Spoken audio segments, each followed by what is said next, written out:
Okay, good morning sir. Income tax का class है, ठीक है। चलो, तो इनकम टैक्स में एक ताबड़तोड़ टॉपिक चल रहा है। शायद आप लोग बहुत ज़्यादा सोच रहे हो कि सर ये टॉपिक से कब छुटकारा मिले।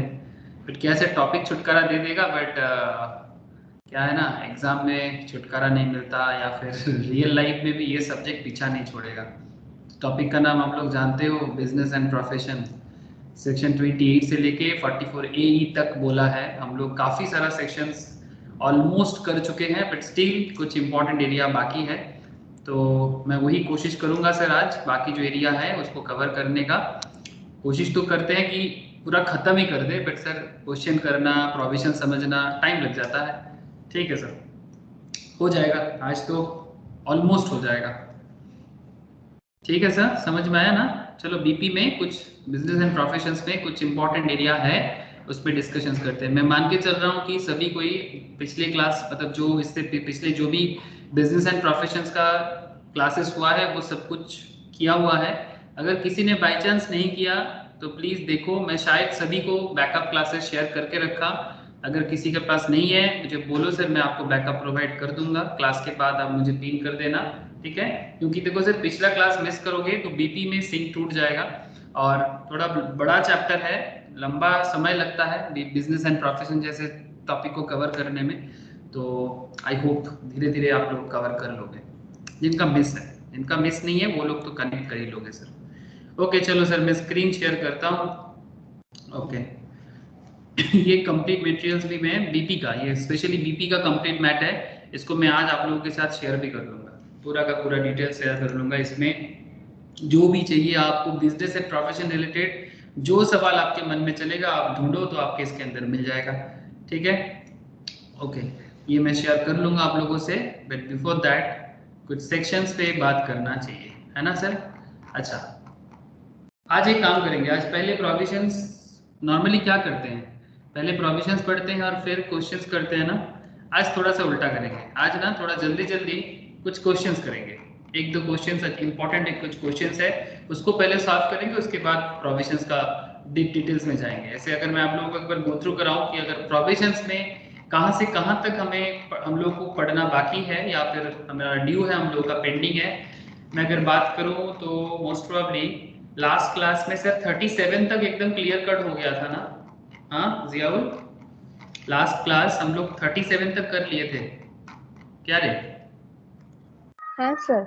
प्रियतमा, ओके। जियाउल का आवाज नहीं आ रहा है क्या जियाउल? हाँ सर आ रहा है। हाँ चल, नहीं तो नॉर्मली रिस्पॉन्स करता है इसलिए मैं तेरा ही नाम लिया। अच्छा ठीक है तो 37 तक ऑलमोस्ट हम लोगों का डन हो चुका था।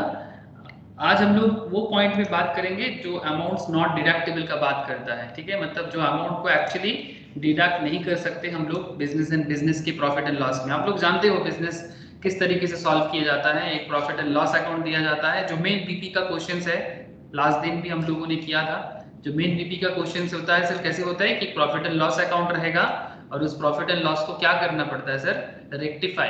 लास्ट दिन मिस्टर शिवम का एक क्वेश्चन था, उसमें भी हम लोगों ने ये किया था। हाँ सर, उससे पहले भी हम लोगों ने एकदम फर्स्ट क्लास में भी कुछ क्वेश्चन सॉल्व किया था। लेकिन आज थोड़ा सा मैं मेन जो तरीका का क्वेश्चन है, मतलब इन जनरल जो बीपी का क्वेश्चन है उसके हटके थोड़ा कुछ अलग टाइप का कुछ प्रोविजंस बेस्ड कुछ क्वेश्चन है उसको कराऊंगा। इंटरेस्टिंग है, एमसीक्यू भी पूछते हैं जो बाद में करने जाऊंगा आज, तो उसमें बात करूंगा। तो ऐसे सर ये जो 40 से लेके जो अमाउंट्स नॉट डिडक्टेबल का जो एरिया है, आप ध्यान से देखना सर, इस पे चर्चा करना है, बहुत सारा चर्चा करना है। In the hands of any SSC amounts not deductible, मतलब जिसको आप प्रॉफिट एंड लॉस अकाउंट में बिजनेस में उसको लेस नहीं कर सकते, वो 40 से लेके पूरा 40 का सेक्शन उसी पे बोला हुआ है। फिर 40 में 40B में बोला है सर, 40 सबसेक्शन बी में इन केस ऑफ पार्टनरशिप फार्म्स और एलएलपी। ये भी बड़ा इंटरेस्टिंग एरिया है कि पार्टनरशिप फार्म और एलएलपी के लिए, मतलब एलएलपी मतलब सर लिमिटेड क्या सर बोलो, एलएलपी का फुल फॉर्म क्या होता है सर? Limited liability partnership. 2008 का एक्ट है सर, लिमिटेड लायबिलिटी पार्टनरशिप, जो न्यू फॉर्म ऑफ पार्टनरशिप आया है। एक ही बात है, लेकिन हमारे यहाँ पर वो तो लॉ के क्लास में डिस्कस करेंगे जैसे एलएलपी के बारे में, है ना सर। मतलब नॉर्मल पार्टनरशिप और एलएलपी में क्या फर्क है, it's a discussions topic in the law class, but इसमें ज़्यादा फर्क नहीं पड़ेगा। ये भी चर्चा करना है, प्रोविजंस तो बताना ही पड़ेगा मुझे। फिर एक्सपेंसेस और payments not deductible in certain circumstances, ठीक है, पेमेंट हुआ बट सर्टेन सर्कमस्टेंसेस में उसको डिडक्ट नहीं कर सकते, उसमें भी अच्छा खासा चलेगा। 40 में बहुत कुछ है।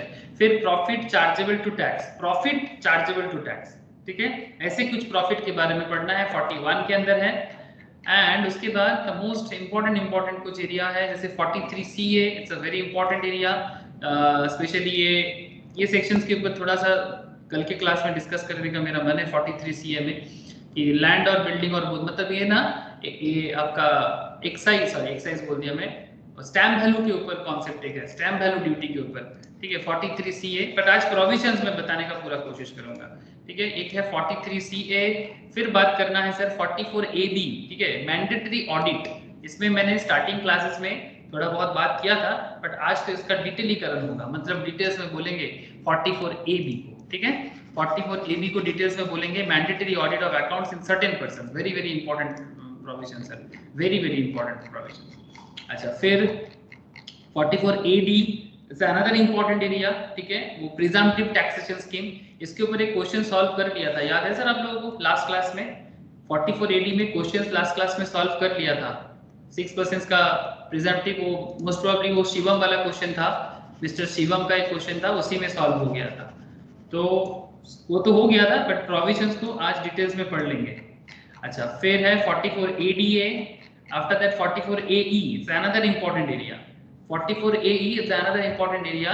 ये आपका मतलब जो बंदा ट्रांसपोर्टिंग बिजनेस करता है ना sir, engage in the business of plying, hiring, leasing goods, मतलब जो इंसान ट्रांसपोर्टिंग सेक्टर्स में काम करते हैं उनका मतलब क्या कॉन्सेप्ट बना के रखता है, मतलब प्रॉफिट को कैसे कैलकुलेट करना है, बेसिकली प्रॉफिट को कैसे कैलकुलेट करना है, इनकम को कैसे कैलकुलेट करना है, उसके बारे में बोला है, ठीक है। और फिर अभी एक क्वेश्चन करना है sir, taxability in case of composite income. तो एक काम करते हैं, कॉम्पोजिट इनकम से स्टार्ट करते हैं, ठीक है। चलो सर इसको डिटेल्स में पढ़ते हैं, थोड़ा नीचे से जाएंगे आज, कुछ पॉइंट्स में बाद में बात करते हैं, ठीक है सर, समझ में आया ना सर? पहले थोड़ा कॉम्पोजिट इनकम में बात कर लेते हैं सर। ये कॉम्पोजिट इनकम बड़ा इंटरेस्टिंग है। इंटरेस्टिंग क्यों, ऐसा क्या बात है कॉम्पोजिट इनकम पे कि इंटरेस्टिंग हो गया? सर कॉम्पोजिट इनकम में ना आपका इनकम में कुछ इनकम बिजनेस का है, कुछ इनकम बिजनेस का नहीं है, कुछ बिजनेस इनकम है और कुछ नॉन बिजनेस इनकम है। अब ये बिजनेस इनकम और नॉन बिजनेस इनकम को जोड़ेंगे कैसे, कितना परसेंटेज बिजनेस में जाएगा, कितना परसेंटेज नॉन बिजनेस में जाएगा, इसके ऊपर थोड़ा सा ये कॉम्पोजिट एरिया बात करता है। सर कैसे, थोड़ा डिटेल्स में बताएंगे सर? चलो सर डिटेल्स में बताते हैं। In cases where income is derived from the sale of rubber, आप लोग जानते हो ना सर, रबर जो है ये एग्रीकल्चर होता है, हाँ सर, रबर पेड़ देखे हो सर, रबर, कॉफी, टी, हाँ सर, हमारे इंडिया में रबर बहुत ज्यादा होता नहीं है सर, मैक्सिमम म्यांमार में रबर बहुत अच्छा होता है, रबर ट्री। एक्चुअली उसको प्लांटेशन किया था ब्रिटिश ने म्यांमार में। इंडिया में कुछ एरिया में होता है, कुछ इस तरह का देखने में होता है, देखे हो या सुने हो क्या? हाँ सर, हाँ सर बिल्कुल। हाँ ये रबर जो, हाँ वेरी गुड सर, ये रबर जो है ना सर, ये स्पेशली ये म्यांमार में इसका प्लांटेशंस करवाया था ब्रिटिश ने, और स्पेशली जो ट्रॉपिकल या सब ट्रॉपिकल एरियाज होते हैं ना सर, जो वर्ल्ड का जो मैप में मतलब जहाँ पर बारिश भी अच्छा होता है और धूप भी ठीक ठाक मिलता है, उस एरिया में इसको प्लांटिंग करना बड़ा आसान रहता है, ठीक है।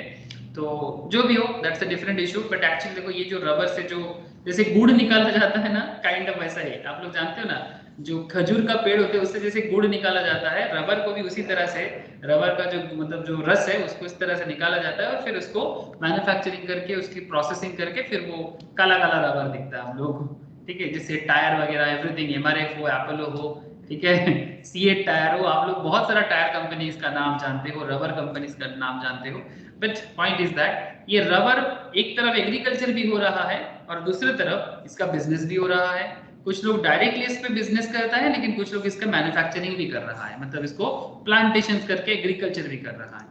तो not only in case of rubber, there are और भी है, जैसे कि कॉफी इज देयर, ठीक है, कॉफी है, टी है, ठीक है।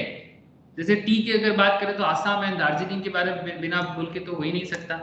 टी प्लांटेशन इन दार्जिलिंग या आसाम। सर ऐसा क्यों दिखा रहे हो? सर इसलिए दिखा रहा हूँ बस आप लोगों का थोड़ा सा क्या हो जाएगा ना, वो इमेज क्रिएट हो जाएगा, आप लोगों के दिमाग में एक इमेज क्रिएट हो जाएगा। ये जो टी का गार्डन देख रहे हो ये मोस्ट प्रोबेबली दार्जिलिंग में है। Yes, this is in Darjeeling. Even अगर आप कॉफी प्लांटेशन देखना चाहते हो तो वो भी एक बार देख लो, साउथ में होता है इंडिया में, अच्छा खासा कॉफी इंडिया प्रोडक्शन करते हैं, ठीक है। कॉफी प्लांटेशन सर घुमाने लेके जा रहे हैं क्या?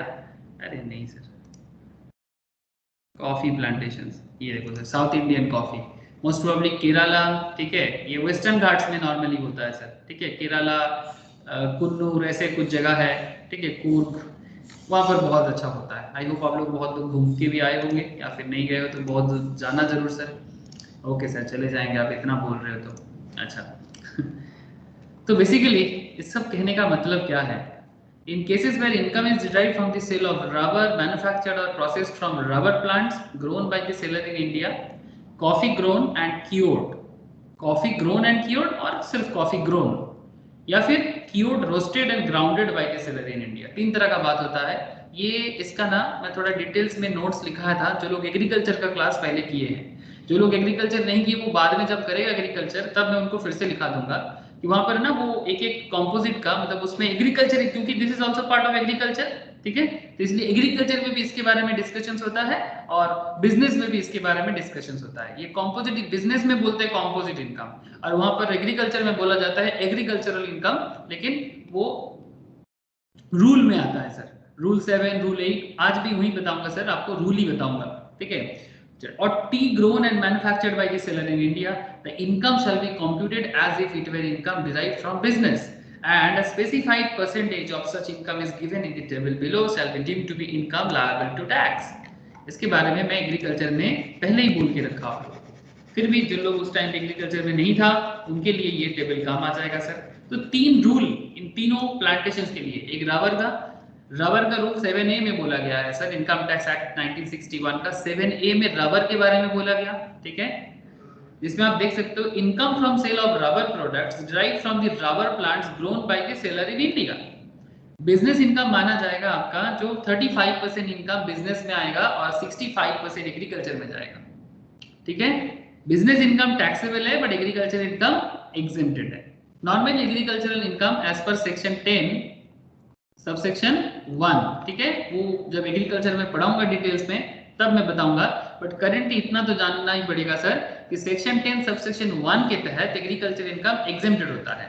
वो रूल ऑफ पार्शियल इंटीग्रेशन का एक कॉन्सेप्ट होता है कि अगर किसी इंसान का इनकम 2,50,000 क्रॉस करके चले जाते हैं और उसका एग्रीकल्चरल इनकम 5,000 से ज्यादा होता है एनुअल लेवल में, तब वो टैक्सेबल कंडीशंस पे आते हैं, बट उसको रूल ऑफ पार्शियल इंटीग्रेशन कहते हैं। उसका हिसाब एग्रीकल्चर इनकम का जो क्लास होगा या फिर जो लोगों ने कर लिया है उनको सीख किया, जो लोग सीख गया ठीक है, जो लोग नहीं सीखा वो बाद में जरूर सीखेगा। मुझे ये जरूर याद आ रहा है कि जो लोग सीखा था बड़ा अच्छे से सीखा था और जो लोग नहीं सीखा वो बाद में सीखेगा।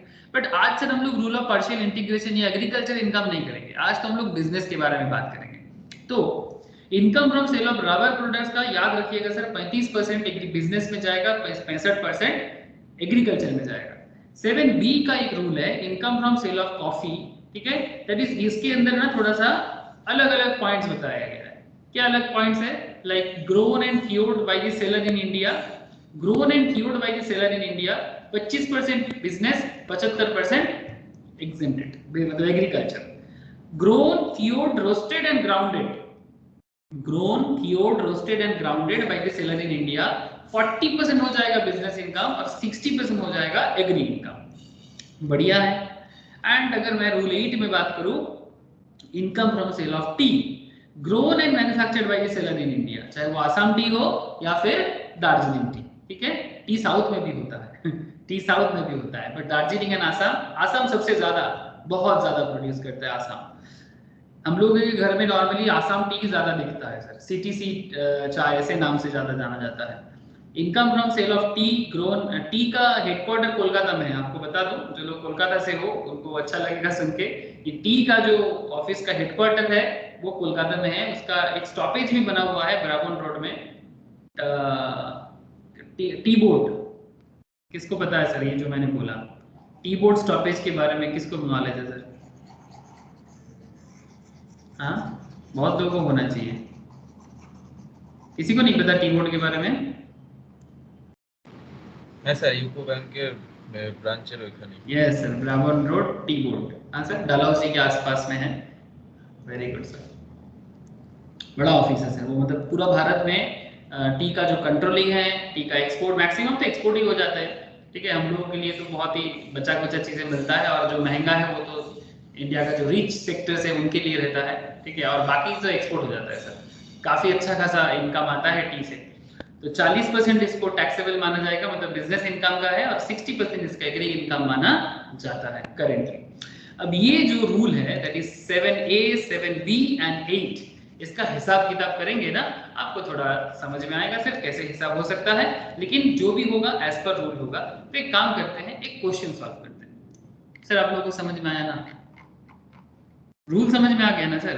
मतलब बेसिकली ऐसा कुछ एग्रीकल्चरल प्रोडक्ट है जो कॉमर्शियल एग्रीकल्चरल प्रोडक्ट है, जिसको दो हिस्सों से बांटा गया है। ठीक है, जो लोग पहले एग्रीकल्चर किए थे उनको समझ में आ जाएगा इजीली, बट जो नहीं किया था मैं उन्हें भी पूछ रहा हूँ, क्या समझ में आया सर आप लोगों को? बोलिएगा। ये जो कंपोजिट जो सिस्टम है, मतलब बेसिकली रूल में बांटा गया है। प्रोविजन क्लियर है? मैं आगे बात करूंगा फिर। हेलो, बोलो सर, क्लियर है कि नहीं है? बस ठीक है, अभी इस प्रोविजंस को थोड़ा सा क्या करना है, क्वेश्चन में बदलना है। चलो सर, कॉपी पेन रेडी करो और क्वेश्चंस को सॉल्व करो, तो फिर आइडिया क्लैरिटी आ जाएगा। ठीक है, कंपोजिट को क्या करना है, किस तरह से करना है, एक आइडिया जरूर बिल्डअप हो जाएगा।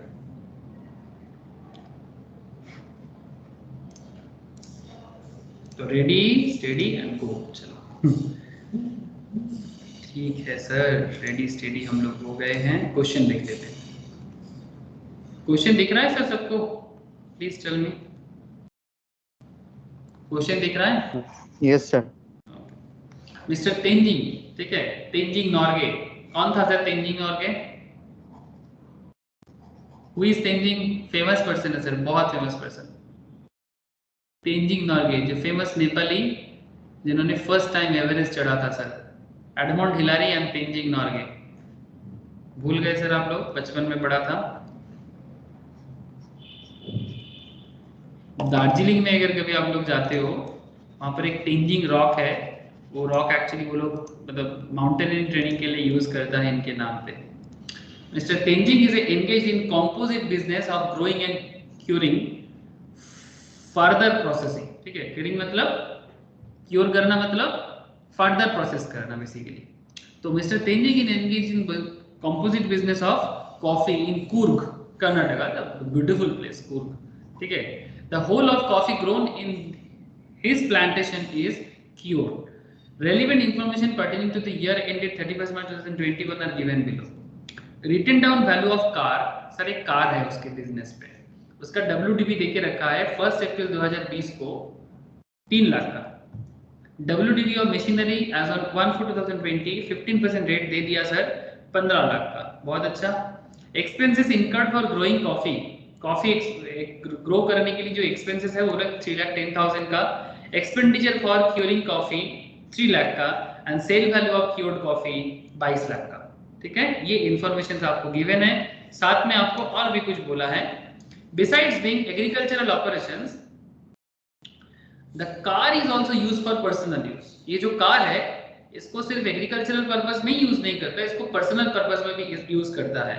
मतलब आप अपने व्यक्तिगत रूप में, not just for your business purpose, और अपने पर्सनल पर्पस में भी वो यूज करता है Tenzing. Disallowance for personal use में भी टेकन 20%। तो इसका लिए जो डिसअलाउंस है वो 20% का माना गया है, कार का जो वैल्यू रहेगा।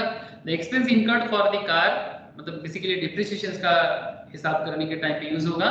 The expense incurred for car running and maintenance are 50,000। Car को रनिंग एंड मेंटेनेंस करने में 50,000 का खर्चा हो रहा है। Machine were used in coffee curing business operations, और मशीन जो है ये कॉफी क्यूर ऑपरेशंस पे यूज किया जाता है। ओके सर, क्वेश्चन समझ में आ गया सर? हेलो, क्वेश्चन समझ में आया ना? आपको क्या करना है, आपको सिंपल बोला है सर, कंप्यूट क्या करना है sir, compute the income from the above activities for the assessment year 21-22 and show the WDV of the asset as on 1/4/2021। मतलब एसेट का रिटर्न डाउन वैल्यू बताओ, आपको यही पूछा है सर, एसेट का रिटर्न डाउन वैल्यू बताओ और बाकी इसका कितना बिजनेस इनकम है ये आप कैलकुलेट करके बता दो, बस इतना ही पूछा है। अब ऐसे क्वेश्चंस को सॉल्व करने के लिए आपको थोड़ा मेहनत तो करना होगा। ओके चलो सर, क्वेश्चन समझ में आ गया तो फटाफट एक बार देख लेते हैं कैसे इसको सॉल्व कर पाएंगे।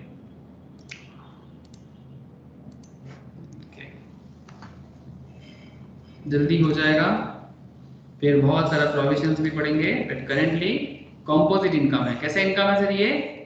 कंपोजिट इनकम टैक्स एक्ट 1961 में business and profession B and P, ठीक है, बी एंड पी में आज का ये जो क्वेश्चन है, question number as per question है, क्वेश्चन 10 है, ये मैंने आप लोगों को देके भी रखा, ठीक है, क्वेश्चन 10 है आपका। अच्छा, इसका सॉल्यूशन करना है, इसका सॉल्यूशन करना है। Very good sir. ये कंपोजिट इनकम का है, कंपोजिट इनकम। जीएसटी में भी एक ऐसे कंपोजिट कॉन्सेप्ट आता है बट वो अलग है सर, ठीक है, वो अलग बात है। लेकिन ये तो इनकम टैक्स है, ये अलग है, ऑब्वियसली अलग है। तो सर चलो एक काम करते हैं, कुछ पॉइंट को पहले प्रोविजंस लिख लेना चाहिए, क्योंकि जब भी ऐसा सवाल आएगा ना सर, आपको पहले प्रोविजंस लिख लेना चाहिए। वेयर एन एसएससी क्या कर रहा है सर? इज एंगेज्ड इन दी, किस बिजनेस में एंगेज है सर? कंपोजिट बिजनेस पे, है ना सर? मतलब ये ऐसा एक बिजनेस करता है जिसका एग्रीकल्चर करना कुछ परसेंटेज तक बिजनेस है और कुछ परसेंटेज तक एग्रीकल्चर है। आप लोग मुझे बता सकते हो सर, याद है आप लोगों को कि कितना परसेंटेज बिजनेस है और कितना परसेंटेज एग्रीकल्चर है? हाँ सर, किसी को भी स्टार्टिंग में पढ़ा सर हम लोग। वेयर एसएससी इज, हाँ बोलो। 75 agriculture, 75 agricultural, grown and cured करता है ना, तो 75% एग्रीकल्चर तो 25% बिजनेस। अगर grown cured roasted and grounded होता तो 40-60 होता। Very good Nisha, very good. तो where an SSC engaged in the composite business, where an SSC engaged in the composite business of growing and curing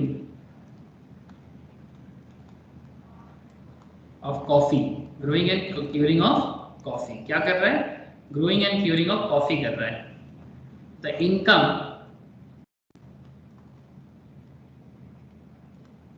will be segregated, इसको segregate कर देना चाहिए। the income will be segregated, मतलब जिसके लिए जितना है उसको बांट देना चाहिए। Between, income will be segregated between, ये बिटवीन का शॉर्ट फॉर्म है sir, between agri income and business income, between agri income and business income as per rule. Rule क्या है सर, बोलो, एज पर रूल क्या है? 7B। Thank you sir. 7B. 7B. Thank you. 7B of Income Tax Act 1962. Income tax rule में आया था actually, of income tax rule में। Actually act तो 61 है बट इनकम टैक्स का रूल आया था। सर रूल और एक्ट में क्या फर्क है? एक्ट आने के बाद अगर उसके अंदर थोड़ा बहुत चेंजेस आता है ना सर, तो उसको रूल में लाया जाता है, ठीक है, यही है फर्क एक्ट और रूल में। मतलब पहले एक्ट आ गया, उसके बाद फिर से कुछ चेंजेस आ रहा है, ठीक है, उसको अमेंडमेंट किया जा रहा है, लेकिन वो स्पेशल एक्ट के अंदर आ रहा है, तो इसको क्या बोलेंगे? रूल के अंदर ला देंगे। सर अगर बहुत ज्यादा रूल एक बार में जमा हो जाए तो फिर से न्यू एक्ट बनाना पड़ता है, ठीक, जैसे वो कंपनीज में हुआ। कंपनीज एक्ट पहले 1956 था, फिर इतना ज्यादा रूल इकट्ठा होते होते इतना सारा इकट्ठा हो गया कि बाद में कंपनीज एक्ट 1956 को हटा के 2013 लाना पड़ा, बिकॉज एक साथ बहुत सारा चेंजेस आ गया था, ठीक है, तो इसलिए। तो as per rule 7B of the income tax rule 1960, ठीक है, ओके। तो ये रहा बेसिकली प्रोविजंस। अच्छा, प्रोविजंस पे और भी कुछ पॉइंट आपको एक बार ऐड कर देना चाहिए, क्या ऐड करना चाहिए, मतलब कितना परसेंटेज किधर जाएगा वो भी आपको एक बार इसमें बोल देना चाहिए। उसके बाद ही हम लोग क्वेश्चंस को सॉल्व करेंगे। As per the rule income derived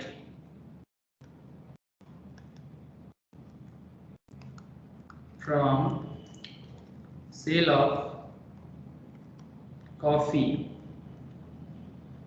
याद रखिएगा सर, ग्रोन क्योर्ड रोस्टेड, ठीक है। यहां पर तो सिर्फ grown and curing of coffee हुआ है, grown and curing of coffee हुआ है। The income will B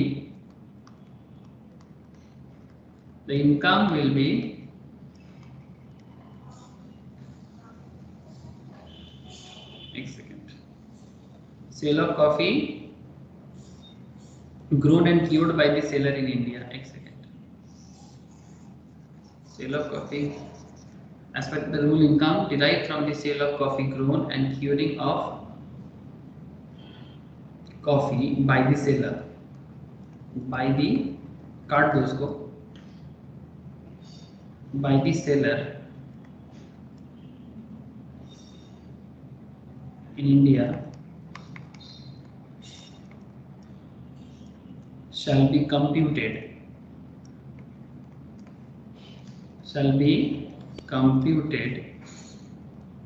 as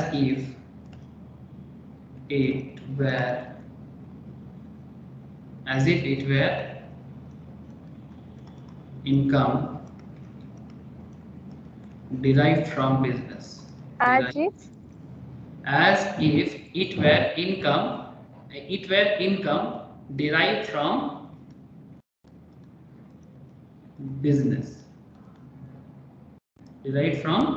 business, and 25% of such income,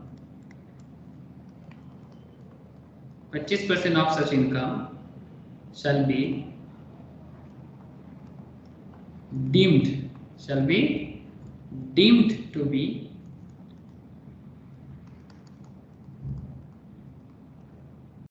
income liable to tax.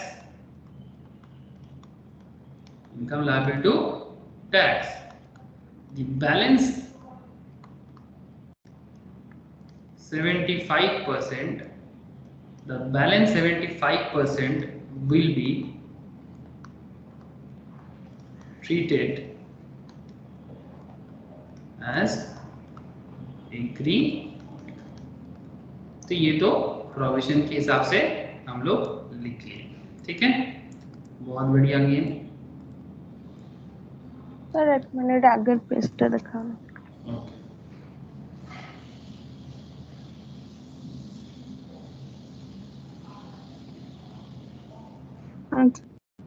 ठीक है।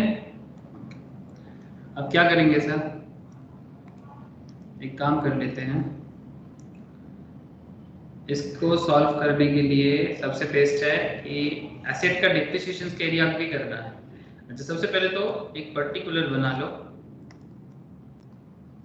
पर्टिकुलर और अमाउंट का कॉलम बना लो 3। सर 3 क्यों, मैं बताता हूँ।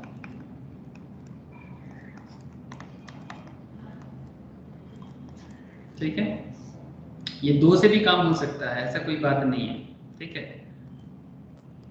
अच्छा, पर्टिकुलर में, अच्छा सेल वैल्यू ऑफ कॉफी का कितना है sir, sale value of 22 lakh.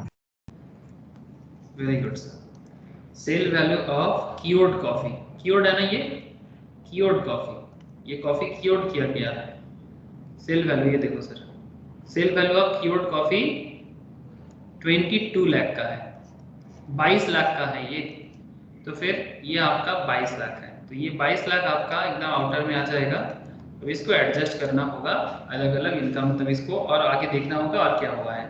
मतलब 22 लाख तो ठीक है, लेकिन इसमें क्या खर्चा वगैरह आया है वो सब लेस वगैरह हो जाएगा ना सर। सर इससे लेस करना होगा आपको expense of the growing coffee, expense of the growing coffee, जो कॉफी आप ग्रो कर रहे हो उसमें कितना खर्चा आया आपका।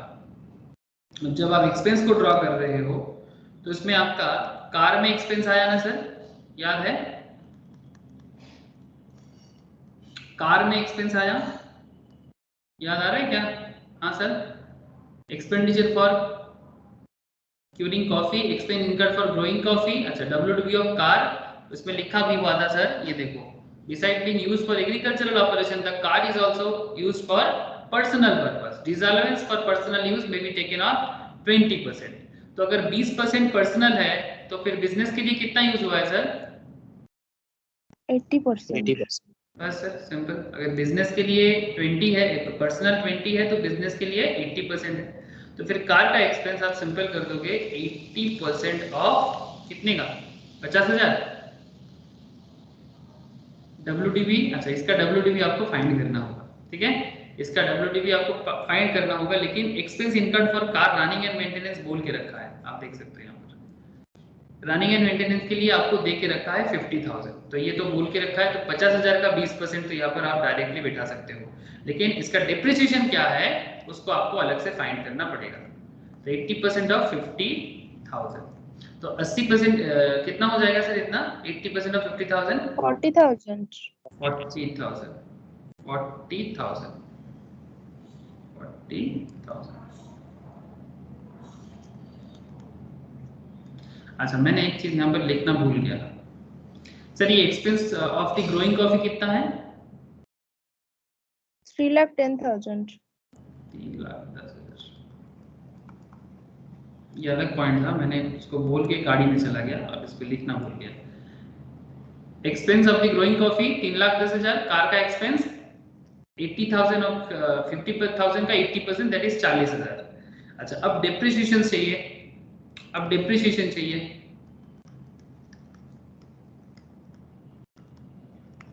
ये भी तो खर्चा है, नॉन कैश खर्चा है, बट खर्चा तो है। डिप्रिसिएशन ऑन कार, दो बार डिप्रिसिएशन आएगा, एक कार का और एक बार मशीन का, है ना सर? तो डिप्रिसिएशन ऑन कार और एक बार मशीन का। तो एक काम कर लेते हैं सर, इसको भी ना वर्किंग नोट बना लेते हैं।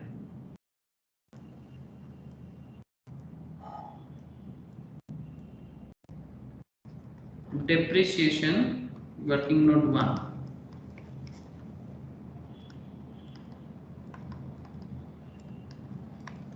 कार।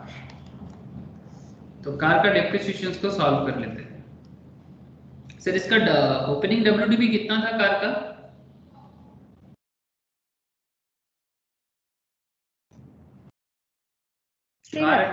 हाँ, मशीनरी। एक काम करो, एक बार में ही निकाल लेंगे। Depreciation of car and machinery, value of depreciable of जो भी हो आप बोलो, एज ऑन 31 मार्च 2021, एक ही साथ में निकाल सकते हैं। एक पर्टिकुलर का कॉलम बनाना और दो अमाउंट का कॉलम बना लेना। पर्टिकुलर, अमाउंट, अमाउंट, और एक भी दे दो, जरूरत पड़ेगा तो यूज कर लेंगे। ओके। अच्छा, कार का कितना बोले प्रियतमा? ओपनिंग WDV कितना था? 3 लाख। वेरी गुड सर, दिखा देते हैं सर, ये देखो, और WDV 3 लाख का था, है ना? तो ओपनिंग WDV मींस क्या? Written down value. Written down value.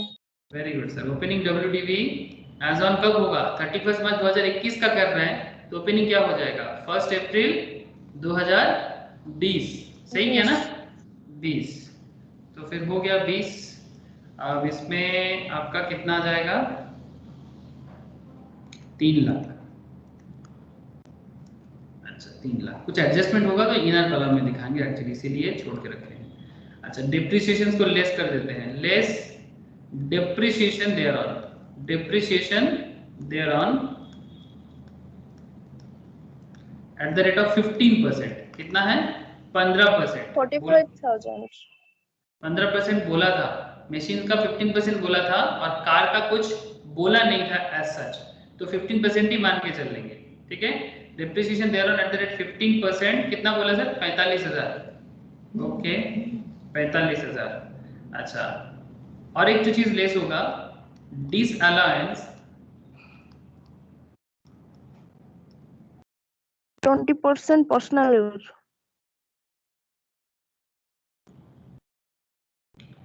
Disallowance at the rate of 20% for personal use. Hello, एक सेकेंड सर, एक मिनट वेट कर। हेलो चंद्र जी, চন্দ্র বলে কেউ একজন জয়েন করলেন, আপনার সাথে ভাইয়ের কথা হয়েছিল আমি জানি, একটু লেট হলো আপনার বোধহয়। আপনি কি আমার আওয়াজ শুনতে পাচ্ছেন? হ্যালো, ঠিক আছে আপনি ক্লাস করুন, আমি পরে কথা বলে নিচ্ছি আপনার সাথে। একটু লেট হলো, হয়তো একটু কানেক্ট হতে অসুবিধা হবে, আমি বলে রাখলাম একটু, ঠিক আছে?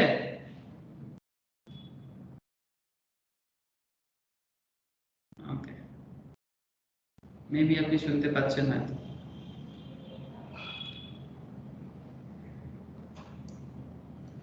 अच्छा, तो disallowance at the rate 20% for personal use कितना हो जाएगा सर? पर्सनल यूज के लिए 40,000 का 20% 9,000. 40,000 का मतलब डिप्रिसिएशन 45,000 तो बिजनेस के पर्पस में जो यूज कर रहे हैं उसके लिए होना चाहिए। मतलब मेरा 3 लाख का गाड़ी है, उसका 15% 45,000 है, बट 45,000 जो मेरा डिप्रिसिएशन अमाउंट है उसका 20% तो चला जाएगा किसके लिए सर? पर्सनल यूज के लिए। तो 9,000 को लेस कर देना चाहिए, तो 45,000 और इधर चला गया मेरा 9,000, तो अल्टीमेटली कितना चला गया सर? 45 से 9,000 को हटाओ, कितना हो रहा है? 36,000।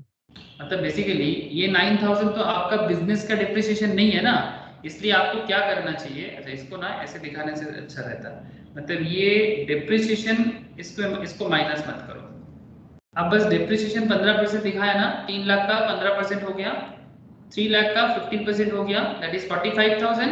अब ये जो 45,000 हुआ, इससे आपको 20% जो पर्सनल यूज के लिए था उसको माइनस करना पड़ा, ठीक है? That's why this is 9,000। तो अल्टीमेटली ये हो गया हमारा 36,000।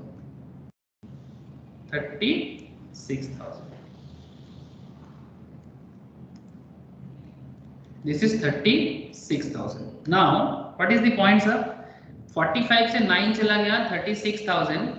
अच्छा, और भी कुछ है क्या? अच्छा, डेप्रिसिएशन एक्चुअली, तो ये 36,000 को क्या बोलेंगे बोलो तो? इसको बोलेंगे depreciation actually allowed. Very good sir, इसको बोलेंगे डेप्रिसिएशन एक्चुअली अलाउड, मतलब जो डेप्रिसिएशन अलाउड आपको कर रहा है ये अमाउंट। अच्छा, और कुछ तो है नहीं, कार का डेप्रिसिएशन का हिसाब सामने आ जाएगा आपका। ये थर्ड अमाउंट जो था इसमें आप लिख दो, 3 लाख से 36,000 चला गया, कितना होता है सर? 2,64,000. 2,64,000, thank you sir, 2,64,000। इसको क्या बोलेंगे? इसको सिंपल बोलेंगे WDV as on 1 April 2021। Thank you, ठीक है? स्टार्ट हुआ था 20 से, ओपनिंग WDV से 2020 से, और जो इसका एंड हो रहा है, मतलब करंट जो हमारा क्वेश्चन चल रहा है, ये जो क्वेश्चन हम लोग कर रहे हैं इसके हिसाब से 21 में हो रहा है, तो ये हमारा हो गया आपका कार का हिसाब, ठीक है? अब एक मशीन का हिसाब बाकी है, उसको भी कर लेते हैं। तो इसी पॉइंट में चलेंगे सर, इसी तरह से चलेंगे, बिकॉज हम लोग कार एंड मशीनरी एक ही साथ कर रहे हैं। तो एक काम करते हैं, হ্যালো, কেউ কিছু বলছেন কি? আপনি ভিডিওটা অফ করে নিতে পারেন। আপনি আমার কথা শুনতে পাচ্ছেন কি? হ্যালো চন্দ্রবাবু, আমার কথা শুনতে পাচ্ছেন আপনি? আচ্ছা, আসলে আপনার একটু লেট হলো, আমি ক্লাসটা একটু আগেই স্টার্ট করে দিয়েছিলাম, হয়তো একটু কানেক্ট হতে অসুবিধা হবে আজকে। হ্যালো, হ্যাঁ, একটু দেরি হলো বলে একটু কানেক্ট হতে অসুবিধা হবে। আচ্ছা, ঠিক আছে, আপনি করুন ক্লাস আজকে, ঠিক আছে? যদি বুঝতে পারেন তো, নালে কালকে একবার ফ্রেশ ক্লাসে জয়েন করলে আপনি হয়তো কানেক্ট করতে পারবেন। যদি আজকে অসুবিধা মনে হয় তাহলে আজকে ছেড়ে দিতে পারেন, যেহেতু লেট হয়েছে আবার কালকে জয়েন করতে পারেন। আমি কালকেও ট্যাক্সের ক্লাস আছে, আমি সেক্ষেত্রে আপনাকে কালকে লিংক করে দেবো। Thank you sir, thank you sir, okay thank you sir, okay, যেহেতু আজকে দেরি হলো ওই জন্যই বললাম আপনাকে। ঠিক আছে, thank you sir, thank you. Okay ওকে।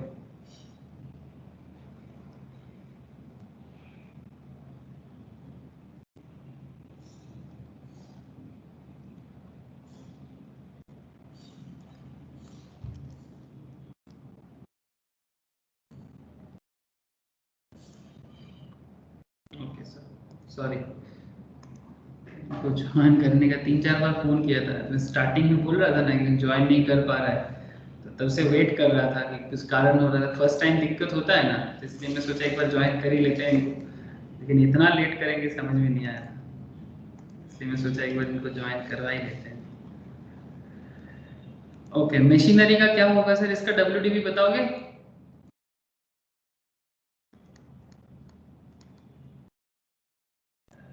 हाँ सर।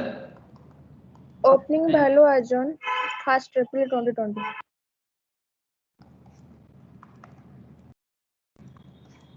मशीनरी का opening WDV, opening as on 1st April 2000 कितना है सर? 2020 कितना हाँ, बोला सर। भैया? 15 lakh. Okay sir.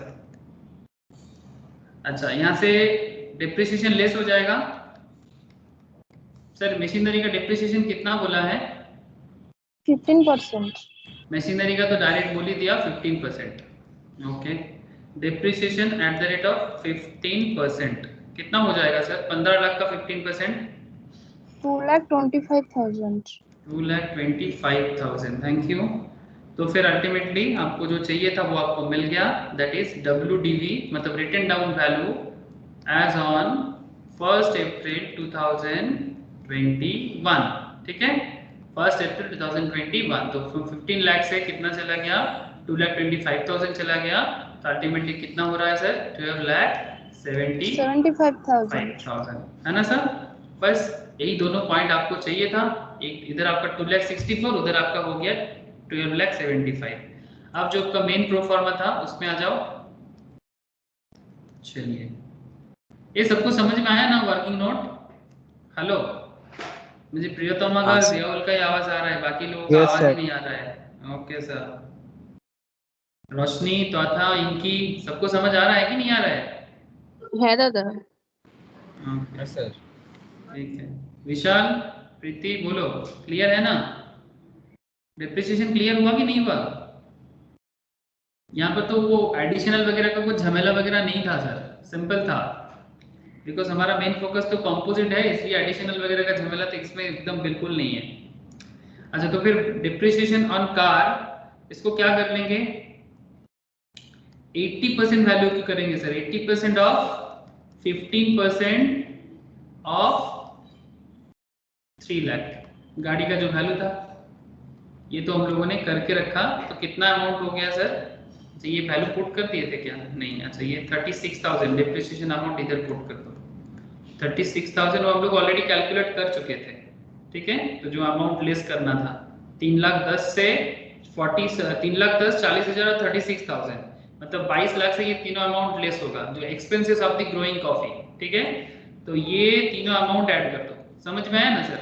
Expenses of the growing coffee, car expenses and depreciation. ठीक है, डिप्रिसिएशन ऑन कार, ये तीनों को ऐड करके आपको जो एक्सपेंस मिलेगा इसका टोटल करो, क्योंकि ये जो है ये आपका है total cost of agri operation. This is total cost of agri operation. कितना हो रहा है सर एग्री ऑपरेशन? हेलो, 3,86,000. 3,86,000। अब क्यों इसको यहाँ पर क्लोज करना पड़ा? बिकॉज आपको यहाँ पर अलग से समझना पड़ेगा sir, expenditure for curing coffee, ये expense incurred for growing coffee और एक्सपेंडिचर फॉर क्यूरिंग कॉफी दोनों अलग है। ठीक है, तो ये एग्रीकल्चरल लेवल में बात हो रहा है और ये क्यूरिंग भी बात हो रहा है। तो इसका 3 लाख का खर्चा है। अब इसमें आपका दूसरा खर्चा फिर से जोड़ना पड़ेगा, तो ये एक अलग हेड है, total cost of agri operations. अब इसके साथ आपका क्या आ जाएगा? Expenditure for coffee during expenditure for coffee curing operation, coffee curing operation, ये बोल के रखा है आपका 3 लाख, है ना? 3 लाख बोल के रखा है ना सर? हाँ सर। 3 लाख। अच्छा, इसके साथ आपको दादा क्या छोटे से रखो।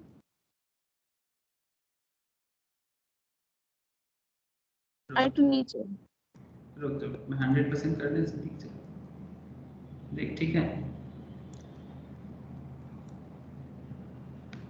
हाँ ठीक है। ओके।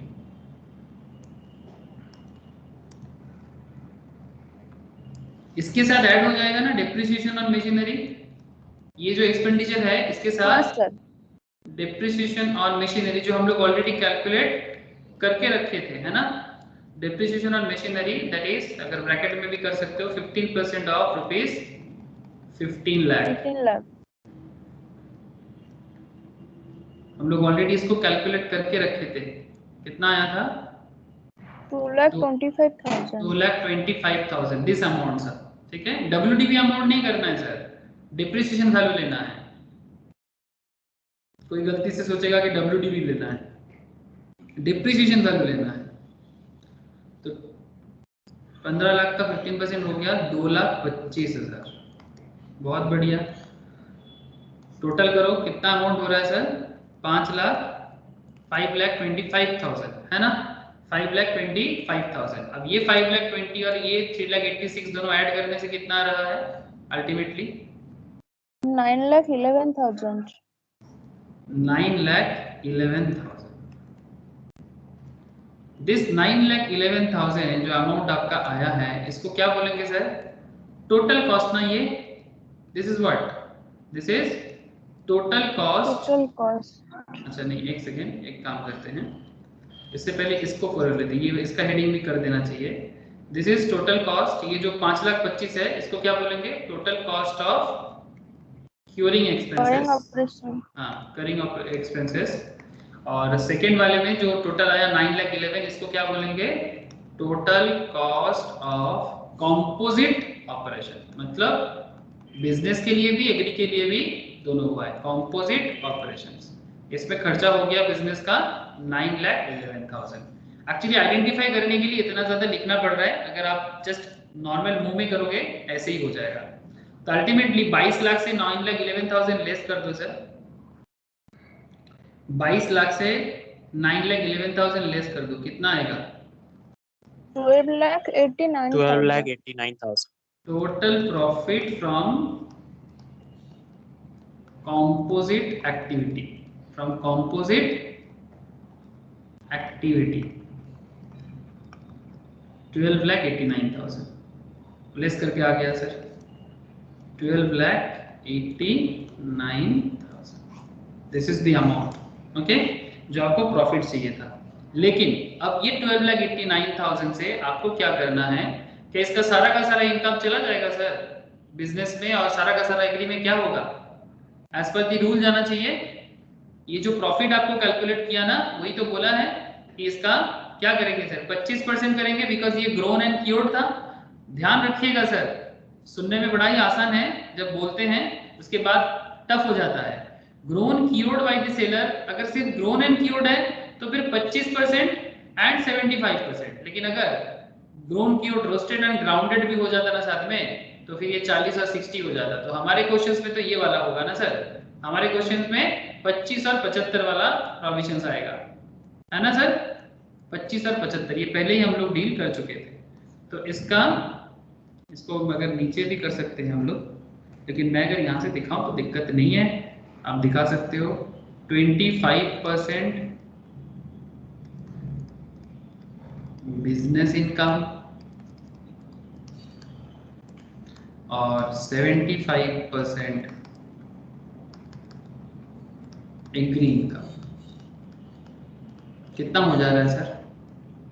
25% सर 3,22,250। 3,22,250.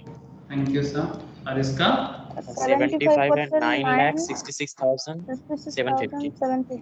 966,750। ओके, बस दिस इज द क्वेश्चन। अच्छा सवाल है सर, कॉम्पोजिट इनकम का मैगजीन में भी एक बार करवाया था, वो भी एक अच्छा क्वेश्चन था कि कॉफी को लेके है, ये भी एक अच्छा क्वेश्चन है, थोड़ा सा अलग कॉन्सेप्ट में बना हुआ है। एग्रीकल्चर का क्वेश्चन भी मैंने शायद कॉपी चेक करोगे आप लोगों को दिखेगा, ये भी एक अच्छा क्वेश्चन है। समझ में आया सर? कॉम्पोजिट इनकम बोलो, मतलब इस तरह का, अगर यहाँ पर कॉफी की जगह अगर चाय भी दे दे, हाँ सर, अगर कॉफी की जगह रबर दे दे, चाय दे दे, फर्क पड़ेगा क्या, या कर लोगे? हाँ सर, कर लेंगे सर, एकदम सर, कॉफी की जगह परसेंटेज का।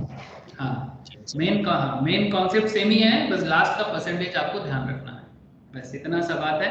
This is the actually composite system. बढ़िया है सर, अच्छा सवाल था, मैंने सोचा कि इसको करवा देना चाहिए एक बार, एक अच्छा आइडिया आ गया।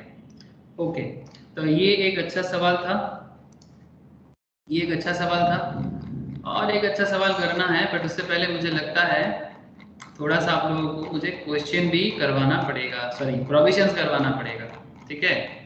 It's a good question sir, एक अच्छा सा क्वेश्चन है, वो ट्रांसपोर्टिंग के ऊपर है, ठीक है, ट्रांसपोर्टिंग के ऊपर है, लेकिन मुझे उसका एक बार आपको बताना पड़ेगा।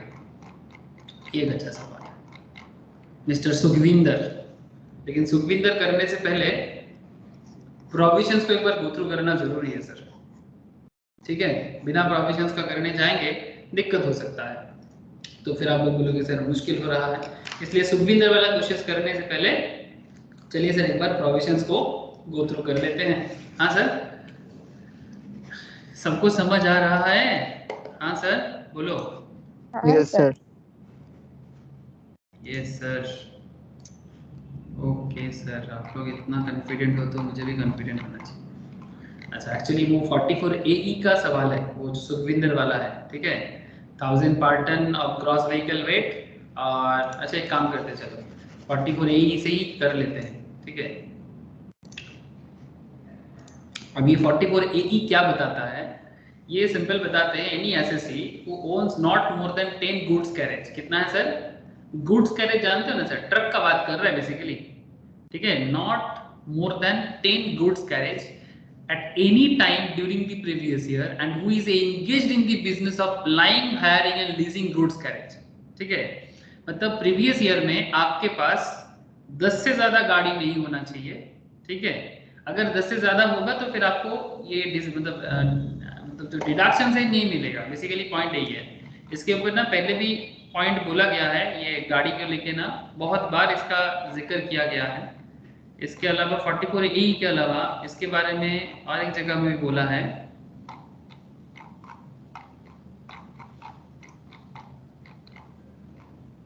That is certain deductions to be allowed only on actual payment, ये तो 43B है। ये ट्रक के बारे में कहाँ चला गया?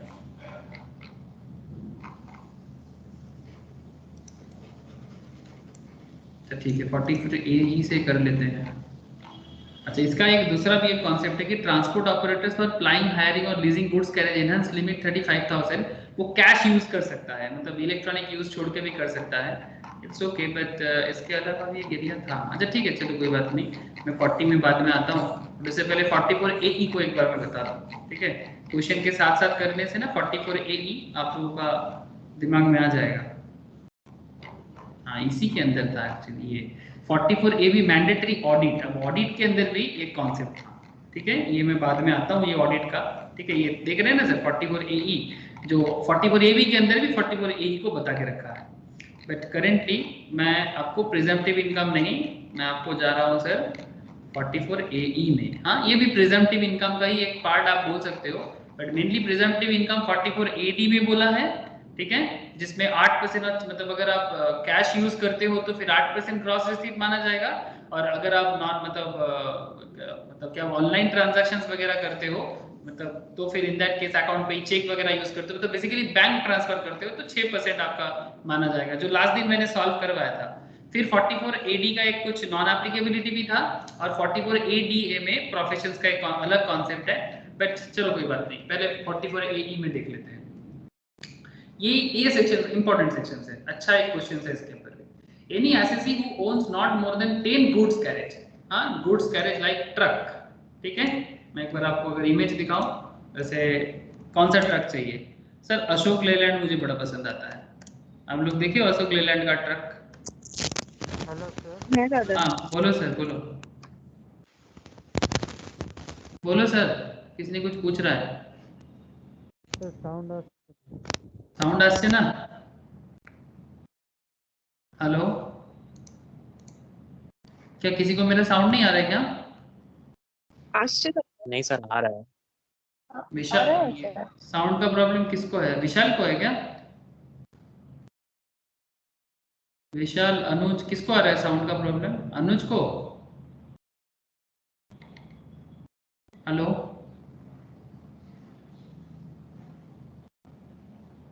सर व्हाट्सएप में लिखो किसको प्रॉब्लम है। अगर प्रॉब्लम है एक काम करो, अरे एक मिनट, कोई मैसेज किया होगा लग रहा, नहीं विशाल को है, हाँ वही मैं सोच रहा हूँ।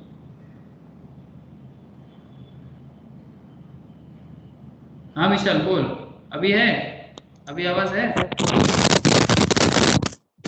हाँ यस सर। ओके ठीक है, कोई नेटवर्क इश्यूज हुआ होगा, ठीक है। जैसे सर ये अशोक लेलैंड ये बड़ा पुराना मॉडल है, मुझे गजब लगता है सर, साउथ इंडिया में चलता है, ठीक है, इसका ये अलग ही लुक है सर। हाँ ऐसे मेरे घर में ट्रक है टाटा का, बहुत सारे पापा का, हम लोग का ट्रांसपोर्टिंग का एक मतलब पुश्तैनी बिजनेस बोलते हैं ना सर, तो पापा चाचा सब एकदम ट्रांसपोर्ट लाइन में ही है सर। तो मैं कभी घर का फैमिली बिजनेस में ज़्यादा दिमाग नहीं लगाया कभी भी, लेकिन हाँ बचपन से ट्रक देखने का मेरा आदत है। ओके तो चाहे अशोक लेलैंड हो या टाटा का ट्रक हो, ठीक है, इसको बोलते हैं डांपर बोलते हैं सबको, ठीक है, डांपर या फिर हाईवा भी बोलते हैं, ठीक है। ज़्यादा मुझे नॉलेज नहीं है, बस जितना मैं देखा हूँ मेरे घर में उतना मैं बता सकता हूँ। मतलब आप मुझे हर तरह का ट्रक पूछोगे ना, मैं बोल नहीं पाऊंगा, बट यस बेसिक ट्रक का सिस्टम मुझे बचपन से मैं देखता हूँ घर में, तो मुझे आदत है सर। चलो सर वो सब आदत का क्या फायदा, ठीक है, सबका अपना अपना आदत है। हम लोग मेनली बात करने जा रहे हैं सर ट्रांसपोर्टिंग के लिए। सर ये सब स्टोरी बीच बीच में कहाँ से खींच लेते हो? अरे स्टोरी क्या है, जो भी कनेक्टेड है बोल देते हैं। Any SSC who owns not more than 10 goods carriage, जैसे मानो कि मेरा पापा ही मान लेते हैं कि अगर उनके पास 10 से ज्यादा गाड़ी है तो फिर मुश्किल है, लेकिन अगर 10 से कम है तो फिर वो प्रिजम्पटिव सिस्टम में 44 AE में उनका हिसाब हो सकता है। सर क्या बोल रहे हो सर, मजा का बहुत इंटरेस्टिंग पॉइंट है 44 AE। मतलब ट्रांसपोर्टर का इनकम बहुत हो सकता है, बट ट्रांसपोर्टर अपने इनकम को मेंटेन भी कर सकता है। सर देखो ना, देखो मजा आएगा। लेकिन आपके पास कितना गाड़ी होना चाहिए प्रीवियस ईयर में? जैसे अभी आप लोग 21-22 में है ना, हम लोग असेसमेंट ईयर 21-22 ना, प्रीवियस ईयर क्या है? 2021। 2021। तो ये प्रीवियस ईयर में अगर किसी इंसान के पास 10 से कम ट्रक है, ठीक है, तो वो तभी जाके उनको ये प्रोविजंस वो ले पाएगा, ठीक है, 10 से कम ट्रक होना चाहिए। तो any assessee who owns not more than 10 goods carriage at any time during the previous year and who is engaged in the business of flying, hiring, leasing goods carriage, मतलब goods carriage होना चाहिए, जैसे कि मैंने आपको दिखाया truck, ठीक है, truck for each heavy goods vehicle, ठीक है, हेवी गुड्स मतलब मैं जब जो दिखा रहा था, मतलब छोटा हाथी वगैरह भी होता है, बट ये छोटा हाथी हेवी गुड्स में नहीं आता है सर, ठीक है। छोटा हाथी जानते हो, टाटा एस पिकअप वैन, उनका बात नहीं चल रहा है सर, ऐसा गाड़ी का बात चल रहा है, ये सब हेवी व्हीकल्स में आता है, ठीक है, नॉट द स्मॉल गाड़ी का बात नहीं कर रहा है, जो हेवी व्हीकल्स है उस तरह का गाड़ी का बात कर रहा है। अब छोटा का ट्रक जो होता है ना, तो वो टाटा एस ऐसे देखने में होता है, आप लोग देखिए वो रास्ते में बहुत चलता है, पिकअप वैन, टाटा एस, जानते कि नहीं जानते? हाँ ये सर छोटा ट्रक है, ये हेवी व्हीकल्स नहीं है सर, वो जो मैं दिखा रहा था वो हेवी व्हीकल्स है। जैसे टाटा का जो टाटा बिग ट्रक जो होता है वो इस तरह का होता है,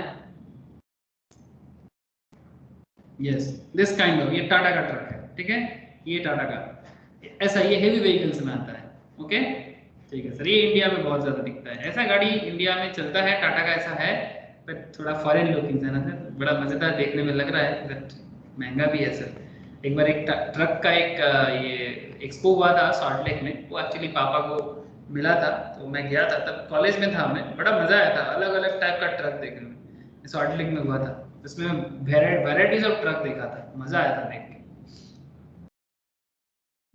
ओके तो बेसिकली मेरा कहने का मतलब एकदम सिंपल है sir, 1000 per ton of gross vehicle weight और अनलेडन वेट, अनलैडेड मतलब लोडिंग छोड़ के, हाँ मतलब गाड़ी में लोडिंग छोड़ के अनलैडेड wait 1000 per ton, okay 1000 per ton of gross vehicle weight or unladen weight as the case may be for every month, her month का हिसाब होगा और पार्ट ऑफ द मंथ, मतलब अगर कुछ month part of the month use हुआ तो during which the vehicle is owned bye SSC, मतलब उसके अंदर गाड़ी उनका होना चाहिए, ठीक है। और for each vehicle other than heavy goods vehicle, अगर हेवी गुड्स व्हीकल नहीं है तो फिर हेवी गुड्स व्हीकल के लिए तो 1000 पर टन का हिसाब हो गया, ठीक है। सर एक एक गाड़ी मोटा मोटी मुझे जितना आइडिया आ रहा है, जैसे मैं बार बार बोल रहा हूँ सर मुझे इसका उतना आइडिया नहीं है, हो सकता है मेरे फैमिली का बिजनेस है, बट फिर भी 12 इस तरह का गाड़ी जो है सर ये तो फिर भी 12 चक्का का है, ठीक है। ये 12 चक्का का है, जो 6 चक्का गाड़ी होता है ना सर इस तरह का 6 चक्का गाड़ी नॉर्मली वो 10 टन 12 टन सामान ले लेता है, ओवरलोड करके 15 टन ले लेता है, ठीक है। और अगर वो ऐसा हो तो ये 16-17 टन ले लेगा, 16-17 टन का वेट ले सकता है, ठीक है। दाम भी अच्छा खासा होता है सर, 23 लाख 24 लाख, 12 चक्का का ज्यादा दाम होगा, 14 चक्का का ज्यादा दाम होगा। ओके सर, चक्का देख के हमें क्या है सर, वही से तो चक्का इसलिए मैं बता रहा हूँ आपको आइडिया देने के लिए हेवी व्हीकल्स और नॉन हेवी व्हीकल्स का फर्क। तो for each vehicle other than heavy goods vehicle 7,500 per month on part of a month during which such vehicle is owned by the SSC, income को calculate करने के लिए, और an amount claim to have been actually earned from such vehicle whichever is higher, या तो 7,500 या फिर जो ज्यादा होगा उसी को लिया जाएगा। सर क्या बोल रहे हो? हाँ सर, अब चलो सर इसको ना थोड़ा सिंप्लीफिकेशन करते हैं, इसको थोड़ा सिंप्लीफाई करते हैं। ये जो गाड़ी का मामला है ऐसे लग रहा है कि दिमाग के ऊपर से गया, हाँ सर, लेकिन कुछ भी ऊपर का बात नहीं है। प्रिजम्पटिव सिस्टम में अगर आप ट्रांसपोर्टर हो तो आपका क्या हिसाब होगा वही तो मैं आपको बताने वाला हूँ। प्रिजम्पटिव सिस्टम, प्रिजम्पटिव मतलब आपका जो अकाउंट्स का हिसाब होगा ना, मतलब आपका जो इनकम का हिसाब होगा वो थोड़ा अलग होगा, आपका जो इनकम का हिसाब होगा वो थोड़ा अलग होगा। सर कैसा अलग? मतलब आपको नॉर्मल सिस्टम से बाहर रखा जाएगा उसका, क्योंकि इंडिया में बहुत सारे लोग सर ये ट्रक प्लाइंग हायरिंग इस तरह का काम करते हैं, तभी तो इतना बड़ा मतलब बिजनेस सिस्टम चलता है।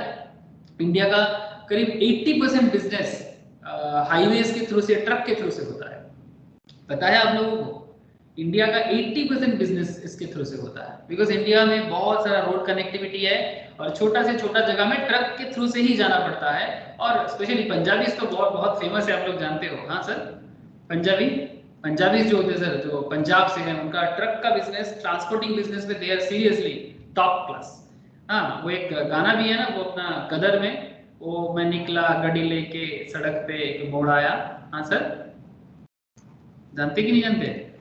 सर गाना हाँ में गाया गया। हाँ सर, एक्चुअली क्यों गाना वो लोग इसलिए लिखते बिकॉज ये सब बड़ा कनेक्ट करता है उन लोगों को। मैं निकला गड्डी लेके, मिस्टर सुखविंदर गाड़ी लेके निकला है, is engaged in business of flying goods carriages on 1 अप्रैल 2020। ध्यान से सुनना, फ्लाइंग गुड्स मतलब वही भाड़े पे ट्रांसपोर्टर है तो भाड़े पे गाड़ी देता है। ही ओन्स 10 ट्रक्स, 10 ट्रक है, out of which 6 are heavy goods vehicle, ठीक है। The gross vehicle weight of such goods vehicle is 15,000 kg each. The gross vehicle weight of such goods vehicle is 15,000 kg each. ठीक है, मतलब अनलैडेड wait का बात कर रहा है। On 2nd May 2020, he sold one of the heavy goods vehicle and then purchased the light goods vehicle. Heavy vehicles बेच के एक light vehicles लिया 6th May 2020 को। This new vehicle could however be put to use only on 15th June 2020. अब इसका गाड़ी देखो sir, कभी गाड़ी रखेगा कभी गाड़ी बेचेगा। ये ट्रांसपोर्टर बिजनेस का जो लोग है ना, फिर इनका काम ही है। अभी ये गाड़ी में तेल बहुत ले रहा है, मतलब बहुत ज्यादा डीजल कंज्यूम कर रहा है, खर्चा निकल नहीं रहा है, इंजन का बहुत बार इंजन बैठ जा रहा है, ठीक है। मेरा पापा का एक बहुत कहानी याद है, ये भंडारी बोल के एक टाटा का डिस्ट्रीब्यूटर है। भंडारी ने मेरे पापा को, एक कार है पापा, ऐसे नॉर्मली 15 साल बाद ना गाड़ी बेकार हो जाता है। 15 ईयर्स ही नॉर्मली इसका लाइफ होता है। 15 साल बाद तो वो सिटी में चलने लायक मतलब अलाउड नहीं करता, लेकिन 15 ईयर्स रन करने के बाद भी एक ट्रक का इंजन इतना अच्छा था तो टाटा ने पापा को एक गाड़ी में मुफ्त में इंजन लगा के दिया था। आप समझ सकते हो गाड़ी का इंजन मुफ्त में लगाने का बाद, हाँ, क्योंकि एक कार 15 साल यूज करने के बाद भी इतना अच्छा उसका इंजन था। तो टाटा का जो एग्जीक्यूटिव था उस पर्टिकुलर ब्रांच से, तो उन्होंने बोला कि ये तो मतलब बहुत ही कम लोग अचीव कर सकता है ऐसा। कि गाड़ी 15 साल चलने के बाद भी उसका इंजन अभी भी बहुत अच्छा हालत में है, मतलब या तो बहुत अच्छा ड्राइवर के हाथ में है ना, या फिर आपका मैनेजमेंट अच्छा है, तो जो भी हो, इसलिए पापा को खुशी के मारे गिफ्ट किया था, एक गाड़ी में इंजन मुफ्त में लगा के दिया था, मतलब रिप्लेस करके दिया था। गाड़ी का फिटनेस पास करवाना होता है, बहुत सारा काम होता है सर गाड़ी का, जो भी हो। तो ये तो गाड़ी लेना देना ये अलग काम है, लेकिन आपको क्या पूछा है, आपको पूछा है total income of mister Sukhwinder count करके बताओ असेसमेंट ईयर 21-22 में, taking note of the following data. अब ये फॉलोइंग डेटा तो देख लो पहले।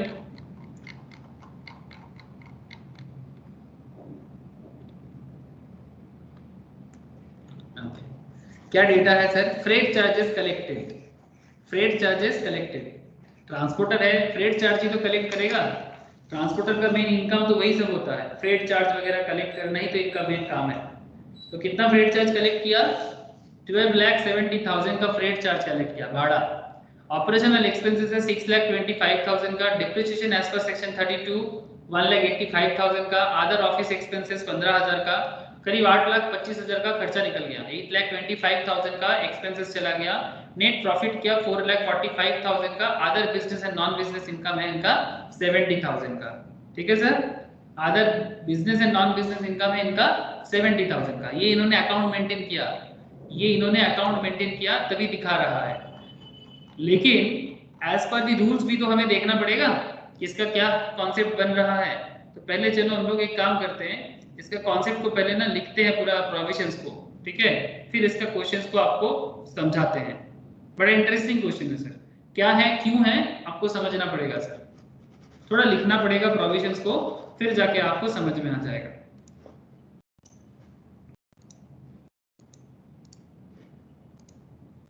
चलिए सर,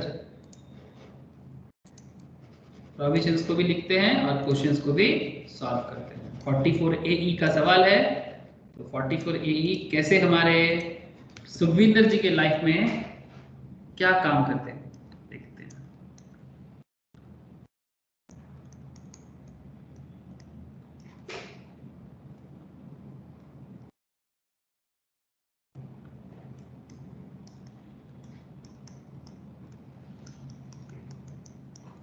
ओके, तो लिखिए सेक्शन 44 AE लिख रहे हैं ना सर सबको? ही लिखिए सर, लिखिए सेक्शन 44 AE, फिर मैं समझा देता हूं।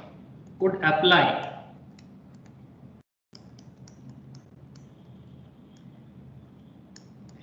In the case of mister, कौन है सर ये? मिस्टर सुखविंदर। हाँ सर, अब गाना मत गाना चालू कर देना सुखविंदर सिंह का। सर आप गाओ तो कोई दिक्कत नहीं, हम लोग गाने से प्रॉब्लम है। हाँ सर, आप लोगों के गाने से प्रॉब्लम है। आप अभी कुछ देर पहले गड्डी निकला कर रहे थे। अच्छा ठीक है sir, sorry. Sukhwinder Singh, he is engaged, किस बिजनेस में है सर? पंजाबी, या तो ढाबा का बिजनेस करता है। हाँ सर, रोड साइड ढाबा में पंजाबी लोग बड़ा फेमस है, खेती में बड़ा पंजाबी लोग फेमस है। हाँ, Punjabi sir famous for lots of thing, for agriculture, for ढाबे बिजनेस, हाँ, या फिर ट्रांसपोर्टिंग, मानना पड़ेगा sir. Section 44 AE would apply in the case of Mr. Sukhvinder since he is engaged in the business of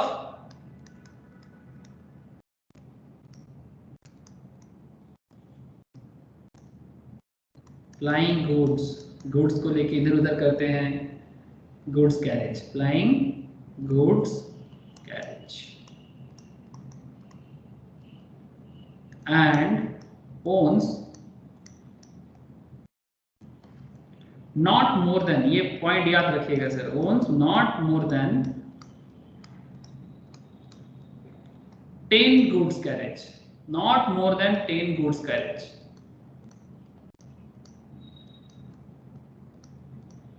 आज मेरा स्पेलिंग बार बार mistake हो जा रहा है, मतलब बाय मिस्टेक ना मेरा पेन स्किप कर रहा है बार बार, सी की जगह ए लिख रहे हैं, ए की जगह बी लिख रहे हैं, क्या पता। दादा 10 गुड्स लिखेছো? 10 गुड्स कैरेज, ठीक है, 10 goods, not more than 10 goods carriage at any time at any time during the previous year. ये बात याद रखिएगा, ठीक है, during the previous year. Section 44AE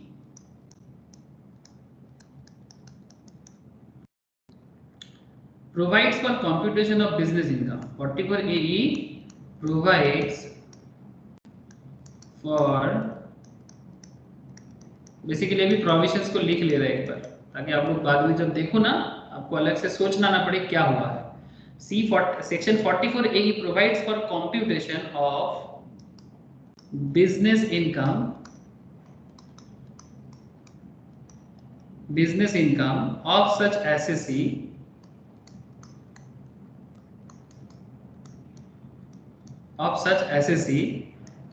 on a presumptive basis. Presumptive, ठीक है, मतलब not as per the system, presumptive system जिसमें एक फ्लैट रेट चलता है, 8% 6% का रेट चलता है. बट इनके केस में 8-6% नहीं सर, ये ट्रांसपोर्टिंग बिजनेस में है, ठीक है. ये 44AD का बात नहीं कर रहे हैं, ये ट्रांसपोर्टिंग के लिए थोड़ा अलग पहचान है इनका, ठीक है. तो क्या सिस्टम होगा, 44AD बताते हैं of such एसेसी on A presumptive basis, ठीक है. मतलब ये भी एक तरीका है कि भाई एक मतलब आपको इतना पे करना होगा, तो वही रूल बता रहा है बिजनेस एंड प्रोफेशन आपको. The income shall be deemed to be, ये पहले हम लोग प्रोविजंस पढ़े, 1000 per ton, rupees 1000 per ton of gross vehicle weight, of gross vehicle weight, और अनलैडन मतलब जब गाड़ी में गुड्स नहीं होता है उसका वेट को, ठीक है, मतलब गुड्स के साथ नहीं, मतलब विद गुड्स नहीं, विदाउट गुड्स, ठीक है, विदाउट गुड्स गाड़ी का वेट, उसको बोलते हैं सर अनलैडन वेट, ठीक है, unladen weight. As the case may B,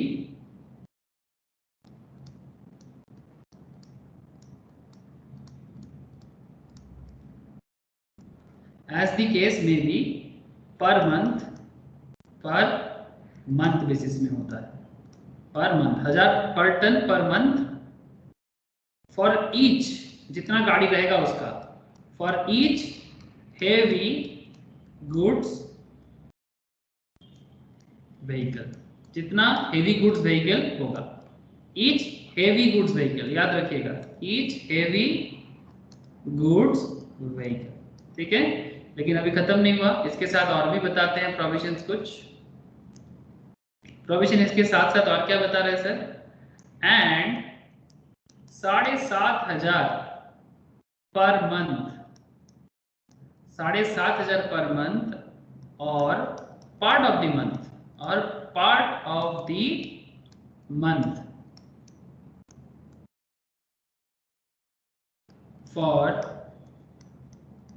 each goods vehicle, it's goods carriage भी लिख सकते हो, और each goods carriage other than heavy vehicles, other than heavy vehicle. ये तो हम लोग पहले भी पढ़ चुके थे. ओन्ड बाय दी एसएससी, ये बात भी ध्यान रखिएगा, अगर किसी और के पास देके रखा है, मतलब किसी दूसरे का कार उसके पास है, वो नहीं होगा, ठीक है. किसी दोस्त का कार लेके रखा है, कोई पार्टनर का कार लेके रखा है, वो नहीं होगा सर, अपना होना चाहिए. ओन्ड बाय द एसएससी, तो लैंग्वेज ठीक से पढ़ना क्वेश्चंस में. Owned by the assessee in the previous year, और सच हायर सम, अगर उससे ज्यादा कुछ amount, such higher sums as declared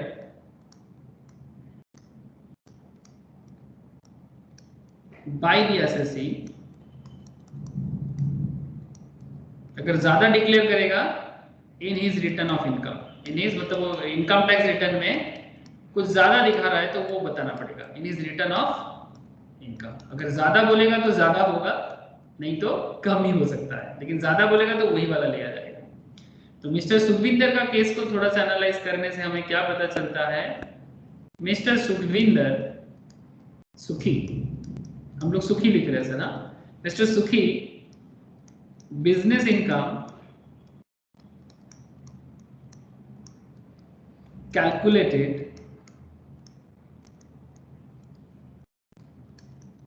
applying the provision of section 44 AE, हाँ सर, AE is फाइंड करना पड़ेगा सर, कितना है ये हमें फाइंड करना है, ठीक है। एंड और क्या फाइंड करना है, and his total income, business income and his total income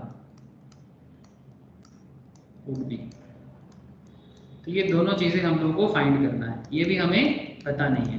business income कितना है as per 44 AE and also उसका टोटल इनकम कितना होगा, ठीक है। खत्म नहीं हुआ सर, इसका एनालिसिस बड़ा सिंपल है, इसलिए लिखने में ज्यादा ध्यान दो। However as per section 44 AE subsection 7, Mr. Sukhvinder, Mr. Sukhi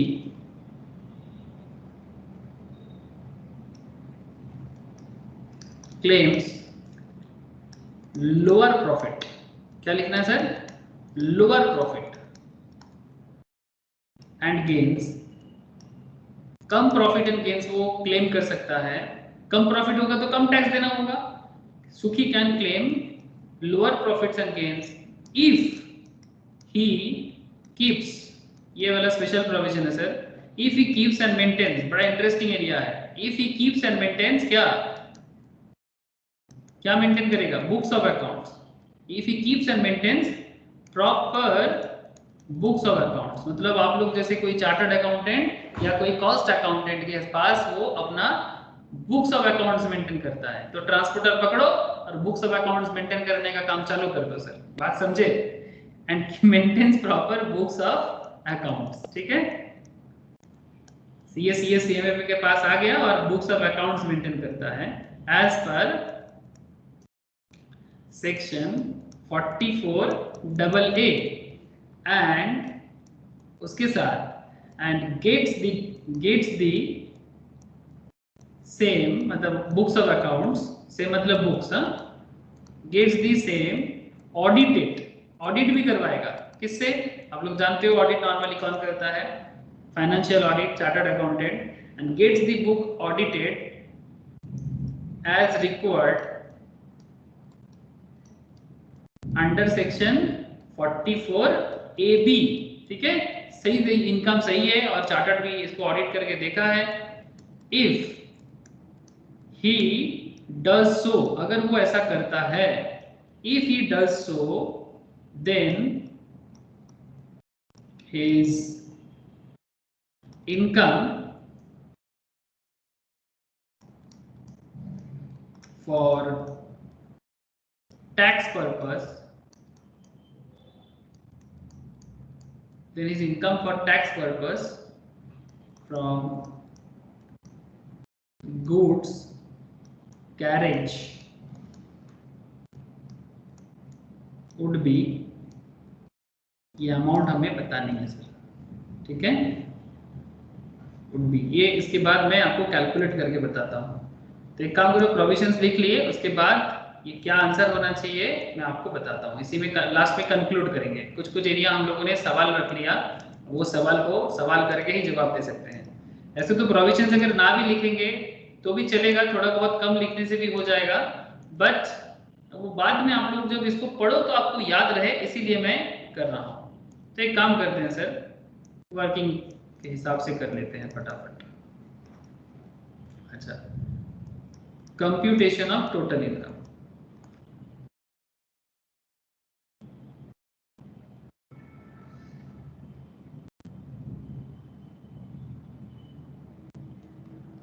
एक होगा कंप्यूटेशन ऑफ टोटल इनकम, दो वर्किंग करना चाहिए, और एक प्रिजम्पटिव करना चाहिए। इजी है सर, इजी है, आप लोगों को ऐसे फील हो रहा है। एक है computation of total income of mister सुखी, मतलब सुखविंदर, फॉर AY 21-22। ठीक है सर, ये तो हेडिंग देना ही पड़ता है। पर्टिकुलर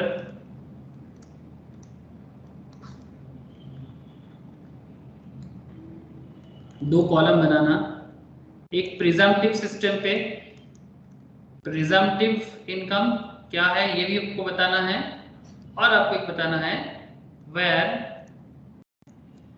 बुक्स ऑफ अकाउंट्स या फिर बुक्स आर मेंटेन्ड, जस्ट लिखना बुक्स आर मेंटेन्ड। बुक्स मतलब books of accounts, books are maintained, बड़ा सिंपल है। तो चलो सर, ये पहले प्रिजम्पटिव को कर लेते हैं, बुक्स का हिसाब तो अभी मिल जाएगा। प्रिजम्पटिव सिस्टम में उसका क्या क्या हिसाब होगा?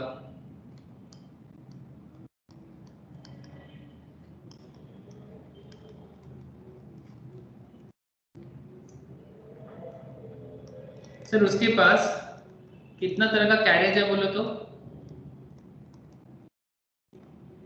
सर बोल पाओगे मुझे? उसके पास कितना तरह का कैरेज है? Two. टाइप, हाँ, दो तरह का, एक हेवी और एक नॉन हेवी, है ना? हाँ सर। वेरी गुड सर, एक हेवी और एक non heavy. Type of carriage, कौन सा गुड मतलब व्हीकल, उसके पास कितना महीना है, नंबर ऑफ मंथ्स का यूज बड़ा इंपॉर्टेंट है, कितना दिन उसके पास चल रहा है। ठीक है, अच्छा, इसके साथ साथ रेट पर टन का हिसाब भी चाहिए, rate per ton per month. ठीक है, rate per ton per month. ठीक है, और क्या चाहिए? टन का हिसाब चाहिए और एक अमाउंट का हिसाब चाहिए, जो प्रिजम्पटिव सिस्टम को कैलकुलेशंस के लिए उसको बोलता है। अभी देखना आपको प्रोविजंस एकदम दिमाग में छप जाएगा। हेवी गुड्स व्हीकल कितना है?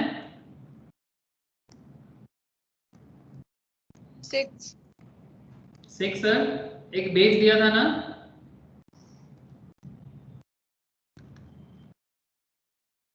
गुड्स,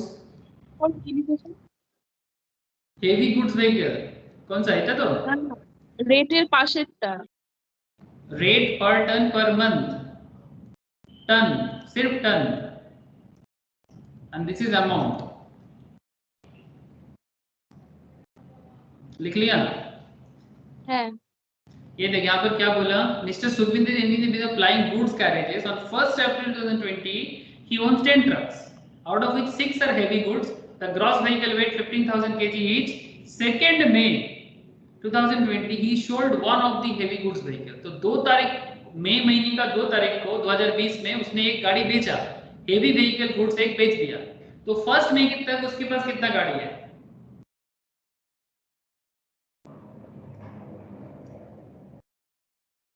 हाँ सर, मतलब आपका हिसाब क्या हो जाएगा? Heavy goods vehicle, goods carriage up to, goods carriage up to 1st May का एक हिसाब होना चाहिए, और दूसरा मतलब आप इतना बोलना सर, 1 गुड्स एक्चुअली 1st मई तक एक गुड्स का हिसाब करो, और 5 गुड्स, टोटल 6 ही है, 5 goods carriage held throughout the year, ये सिस्टम करो। बात समझे? 1 means 1, okay, and 5 means 5। 1 goods carriage up to 1st May and 5 goods carriage held throughout the year। मतलब 1st May 2020 तक, मतलब कितना दिन तक का है सर? कितना महीना होल्ड करके रखता है वो हेवी व्हीकल 2020 के लिए? अगर 1st मई तक कोई गाड़ी उसके पास है तो कितना महीना वो हेल्ड करके रखा है अपने पास वो गाड़ी? 1 month. 2 months. 2 months। April and मई तो सेकंड मई तक है ना? हाँ, पार्ट ऑफ द मंथ को भी मंथ मानेंगे ना, हाँ पार्ट ऑफ द मंथ को भी मंथ मानेंगे। हाँ सर। तो 2 मंथ्स, और बाकी जो गाड़ी है 12 महीना, पूरा 12 मंथ मतलब रहा। पहले वाले को छोड़ के। हाँ, पहले वाला को छोड़ के 5, इसीलिए तो 5 12 रखे हैं, ठीक है। अच्छा, rate per ton per month कितना रेट है सर इसका? 1000 करके मानते हैं ना, प्रोविजंस क्या बता के रखा है? 1000 per ton of gross vehicle weight or unladen weight as the case may be for every month or part of a month during which the vehicle is owned by the SSE। और अगर other than heavy हो तो 7500 per month, है ना sir? तो फिर 1000 करके होगा, हाँ, ये भी 1000 होगा। कितना टन का होगा? 15 टन का, है ना? कैसे पता चला सर? 15000 केजी है और 1000 हमारा हिसाब है, टन है, तो 15000 केजी बाई 1000 मतलब 15 टन का माल है, मतलब 15 टन का हिसाब है। तो फिर 15 इंटू 2, सॉरी 15 इंटू 1000 मतलब 30,000 अमाउंट हो जाएगा, 30,000। 15 इंटू 2 इंटू 1000, और ये कितना हो जाएगा सर? ये भी 15,000 ही है, तो 15 टन ये भी होगा, ये भी 15 टन होगा। 15,000 बाई 1000 9 लाख। 9 लाख, मतलब 15,000 इंटू 12, 15,000 इंटू 12, तो 9 लाख होता है sir. Very good sir, 9 lakh. तो ये हो गया आपका हेवी का, और नॉन हेवी का भी बता दो ना सर, नॉन हेवी का भी बता दो। Goods vehicle other than heavy, goods vehicle other than heavy.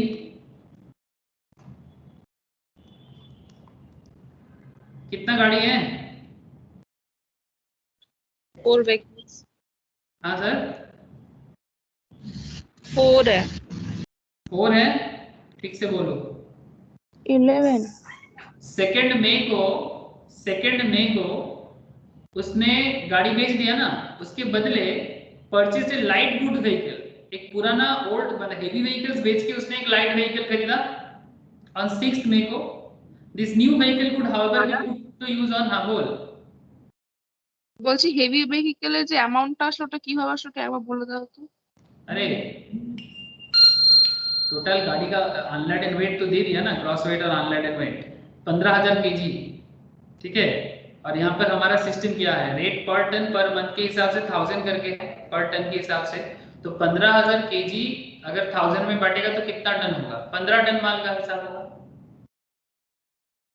15 ton करके, मतलब अगर 1000 में बांटेगा 15,000 केजी को, तो फिर पर टन टोटल कितना टन हो गया? फिर 15 टन ना, হ্যাঁ। এটাই হচ্ছে হিসাব। अब इसको इंटू करेंगे ना, এটা তো 15 टन 2 मंथ 1000 টাকা पर मंथ, 15 टन 2 मंथ 1000 करके हुआ ना 30,000।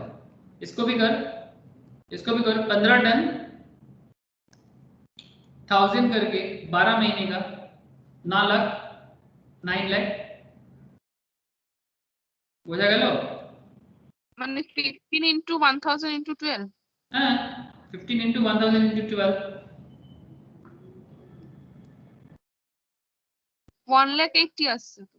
তাই 15,000 into 12 করলে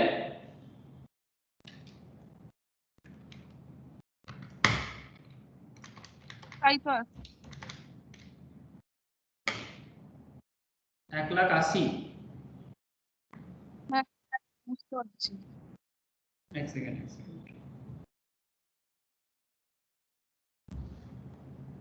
হাজার করে আছে পার মান্থ, টোটাল 12 মাস, তাহলে 12,000 into 15, 12 month 12 month per month 1000 করে 15 টন। 15 টন যদি পার মান্থ 1000 করে হয়,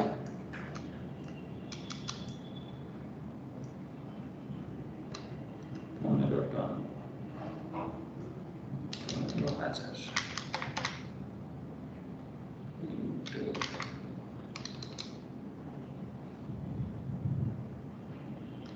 2000 इंटू 15 12,000 इंटू 2000 इंटू 15 12,000 इंटू 2015 টাইটার হিসাবটা তো ঠিকই আছে, আমাদের হিসাব ভুল হয়েছে কিছু একটা। এক সেকেন্ড, নাম্বার অফ মান্থ 2 আছে, রেট টন পার মান্থ 1000 আছে, আর 5টা गुड्स व्हीकल 12 मास আছে, তাহলে 12 महीने के लिए 1000 करके ही तो हिसाब है। प्रोविजंस क्या बता रहा है, 1000 करके ही बता रहा है। 1000 per ton of gross vehicle weight or unloaded weight as the case may be for every month or a part of a month during which the vehicle is owned by the assessee। और अगर non heavy है तो 7,500 करके heavy rules है owned by the SSC. तो फिर इस case में 2 मंथ्स का यूज है, rate per ton per month 1000 करके हिसाब सर है। ये तो एक व्हीकल के लिए है और ये 5 व्हीकल के लिए, सो 1,80,000 को फिर 5 से इंटू करेंगे तब ना। ओहो, देखा, सही है, सही बात है, इसको भी देखना चाहिए था ना, मैं भी, मेरे दिमाग में आउट हो गया। इसका तो एक व्हीकल है और इसको तो 15 व्हीकल है। थैंक यू जियाउल, मेरे दिमाग से आउट हो गया था, 15 लिख दिया, देख फिर से 5 व्हीकल्स है ना। Very good sir. হ্যাঁ দাদা 5টা ইনটু করলে 9। वही तो मैं तब से सोच रहा हूँ कि 5 व्हीकल्स, ये मेरे इसमें आउट हो गया, मेरे भी दिमाग में काम नहीं किया। ओके सर मैं तो 5 गया था ना, तो मैं भी कंफ्यूज हो गया। तू बोला था, अच्छा मैं तू बोला था, मैं तेरा आवाज भी मुझे नहीं आया, इसलिए मुझे भी समझ में नहीं आया। अच्छा ठीक है, अभी समझ में आ गया। हाँ, 5 व्हीकल 12 करके 1000 का, और ये 15, ठीक है, 15 टन का, तो 9 लाख, ठीक है। वही मैं सोच रहा क्या गड़बड़ हो गया हम लोगों से, मैं हिसाब ढूंढ रहा हूँ तब से, सही तो सोचा हमने। 5 गुड्स, अच्छा goods vehicle other than heavy का क्या हिसाब होगा। अच्छा इसका अभी कितना हेवी व्हीकल्स है इसके पास, कितना हेवी व्हीकल्स है अभी इसके पास।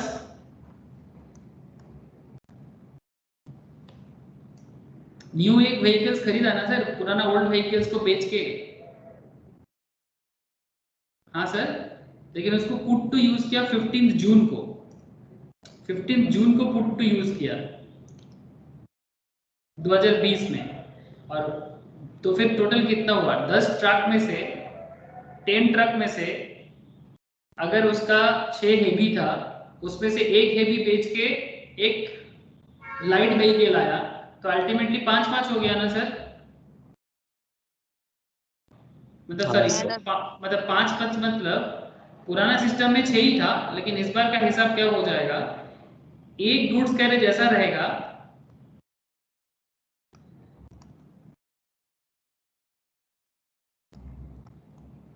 एक गुड्स कैरेज कुछ ऐसा रहेगा जो 6 मई तक, मतलब 6 मई तक का है।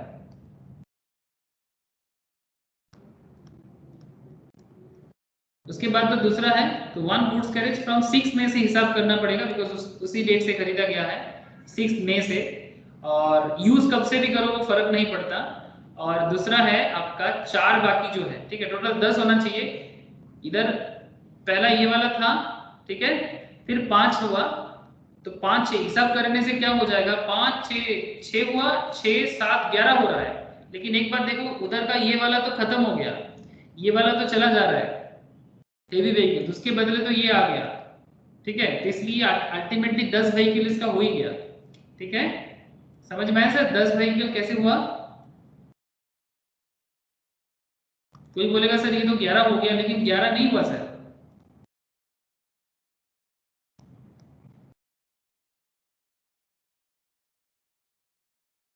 थ्रूआउट द ईयर इसके पास ये 4 गुड्स है। तो ये जो हल्का व्हीकल है, ये कितना महीने के लिए है सर, 6 मई में अगर खरीदा गया है, तो बाकी साल भर के लिए कितना महीना होगा, मई तो मिड ऑफ मई है, ठीक है, कोई दिक्कत नहीं है, 11 महीना तो हो जाएगा ना सर। 11 मंथ के लिए है और ये 12 मंथ के लिए है। लेकिन इसका हिसाब क्या होगा, इसका हिसाब क्या होगा, नॉन हेवी के लिए क्या हिसाब है सर, 7,500, नॉन हेवी के लिए 7,500 का हिसाब है, 7,500 पर मंथ, इसका भी 7,500 करके ही होगा। अब आपका हिसाब क्या होगा, अब 7,500 का एक गुड्स का 11 महीने का करके देखो कितना है, और 7,500 का 4 व्हीकल्स का कितना हो रहा है मुझे बताना 12 महीने का। 82,500। ये वाला सही बोला ना 3 सर? lakhs। हाँ Okay. सर। और 3,60,000। 3,60,000 सबका ये आ रहा है क्या? 7,500 इंटू 12 इंटू 4। हाँ सर, हाँ सर। 3,60,000। तो ये हो गया इसका हिसाब। अब इस हिसाब का टोटल कितना हो रहा है सर? इसका टोटल कितना हो रहा है? 13,72,500। Total is 13,72,500। ओके, 13,72,500। बहुत बढ़िया सर। अब ये जो 13,72,500 आ गया, अब इसको क्या करें? ये तो हमारा प्रिजम्पटिव सिस्टम में इनकम निकल गया ना सर। अब हम लोग फिर से उसी वाला एरिया में चले जाएंगे जहां पर हम लोग कंप्यूटेशन कर रहे थे। दो एरिया था, एक प्रिजम्पटिव और एक बुक्स के हिसाब से। तो इनकम फ्रॉम बिजनेस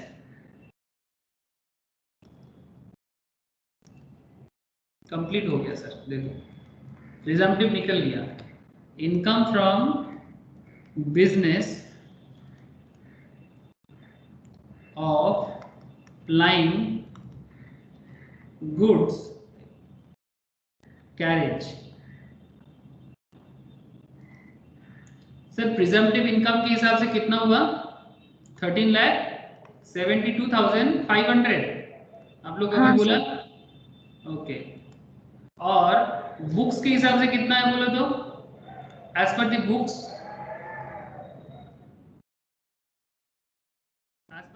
कितना हुआ? 4,45,000। 4,45,000। 4,45,000 अकाउंट्स मेंटेन किया था, तो बुक्स के हिसाब से इसका 4,45,000 है। ठीक है, नेट प्रॉफिट वो पूरा हिसाब लगा के किया ना। ये नेट प्रॉफिट का जो भी हिसाब किया, फ्रेट कलेक्ट किया, ऑपरेशनल एक्सपेंस को हटाया, डिप्रिसिएशंस दिया, अदर ऑफिस एक्सपेंस को भी मेंटेन किया, तब जाके उसका प्रॉफिट वो 4,45,000 दे रहा है। अकाउंटेंट रखने का यही तो फायदा है। अब बिजनेसमैन समझता कहाँ है? बिजनेसमैन को लगता है मैं अकाउंटेंट मेंटेन नहीं करूंगा और बस ऐसे ही करता जाऊंगा, तब फंसता है बाद में, फिर बोलता है। इसीलिए तो अकाउंटेंट का इतना बोलबाला होना चाहिए ना सर। तभी तो चार्टर्ड कॉस्ट अकाउंटेंट और कंपनी सेक्रेटरीज का इतना इंपॉर्टेंस आ रहा है सोसाइटीज में। देखो सर क्या हेल्प मिल गया इसको। अब 4,42,000 और इसका कुछ अदर बिजनेस इनकम भी है। इसका कुछ अदर बिजनेस इनकम भी है। Other business income, other business income कितना था? 70,000 का क्वेश्चन में। अदर बिजनेस इनकम हाँ, 70,000। 70,000 क्या हो गया? ओके 70,000, इसका भी 70, इसका भी 70। तो टोटल करो, टोटल इनकम कितना हो गया? 14,42,500। 14,42,500 और इसका हो गया 5,15,000। 5,15,000। अब अकाउंट्स मेंटेन करने का फायदा देखा सर, अकाउंट्स मेंटेन करने का फायदा। अब हम लोग जो जो जगह छोड़े थे, मिस्टर सुखी income calculated applying the provision of section 44 AE कितना हो गया सर? ये इनकम 44 AE कैलकुलेट करके कितना आ गया था? 13,72,500। ये तो बिजनेस इनकम है ना। 44 AE मतलब क्या? प्रिजम्पशन। हाँ सर। प्रिजम्पटिव सिस्टम को 44 AE बोलता है ना। And his total income would be, total income कितना हो गया? 14,42,500। 42,500। Very good. अच्छा यहाँ पर भी कुछ बाकी रह गया। अच्छा if he does so then his income for tax purpose of the goods carriage would be कितना मान लेंगे? 4,45,000 इंस्टेड ऑफ क्या मानेंगे? 13,72,500 से, मतलब इंस्टेड ऑफ 13,72,500 4,45,000 माना जाएगा। And his total income would B, and his total income 5,15,000. 5,15,000 which we already calculated. 5,15,000। बोलो सर, जिसके मन में जो भी डाउट है बोलो। सुखी का बिजनेस को क्या बताना है बताओ, क्या বিস্তারিত দাদা কি লেখা স্যার এই কথা এখন কোন জায়গাটা বল এখানটা হ্যাঁ হ্যাঁ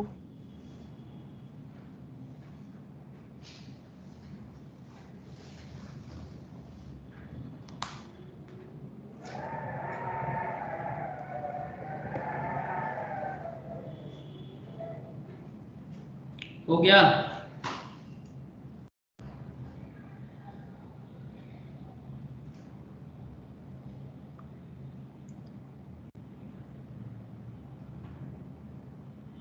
हो गया रे হয়ে গেছে ओके ठीक है सर अब 44A अच्छा किसी को सवाल में कोई डाउट है सर बोलो एनी डाउट सर क्वेश्चन समझ में आया 44AE ट्रांसपोर्टर हाँ सर यस सर। डाउट है या समझ में आ गया सर थोड़ा टफ है इसका क्वेश्चन।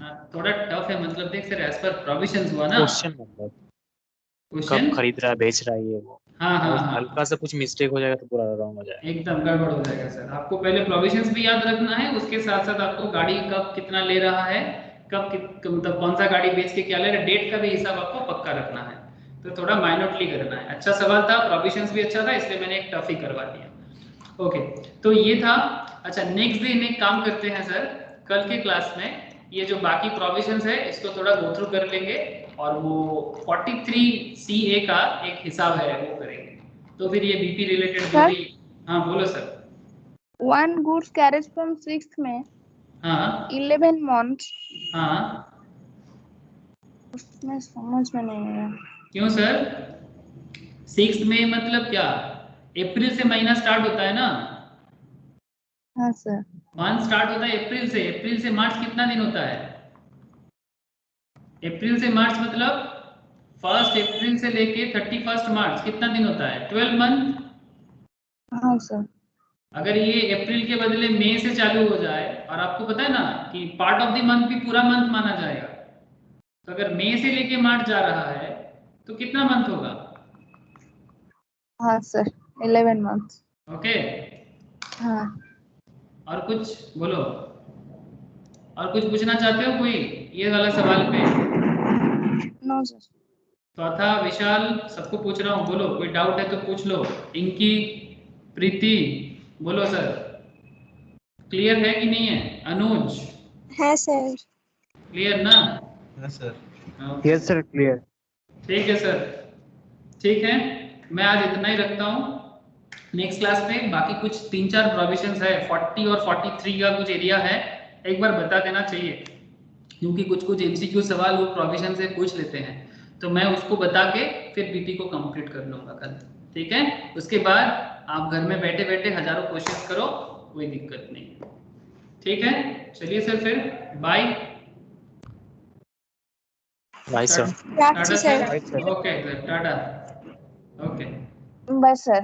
ओके बाय राक्षी सर हाँ रख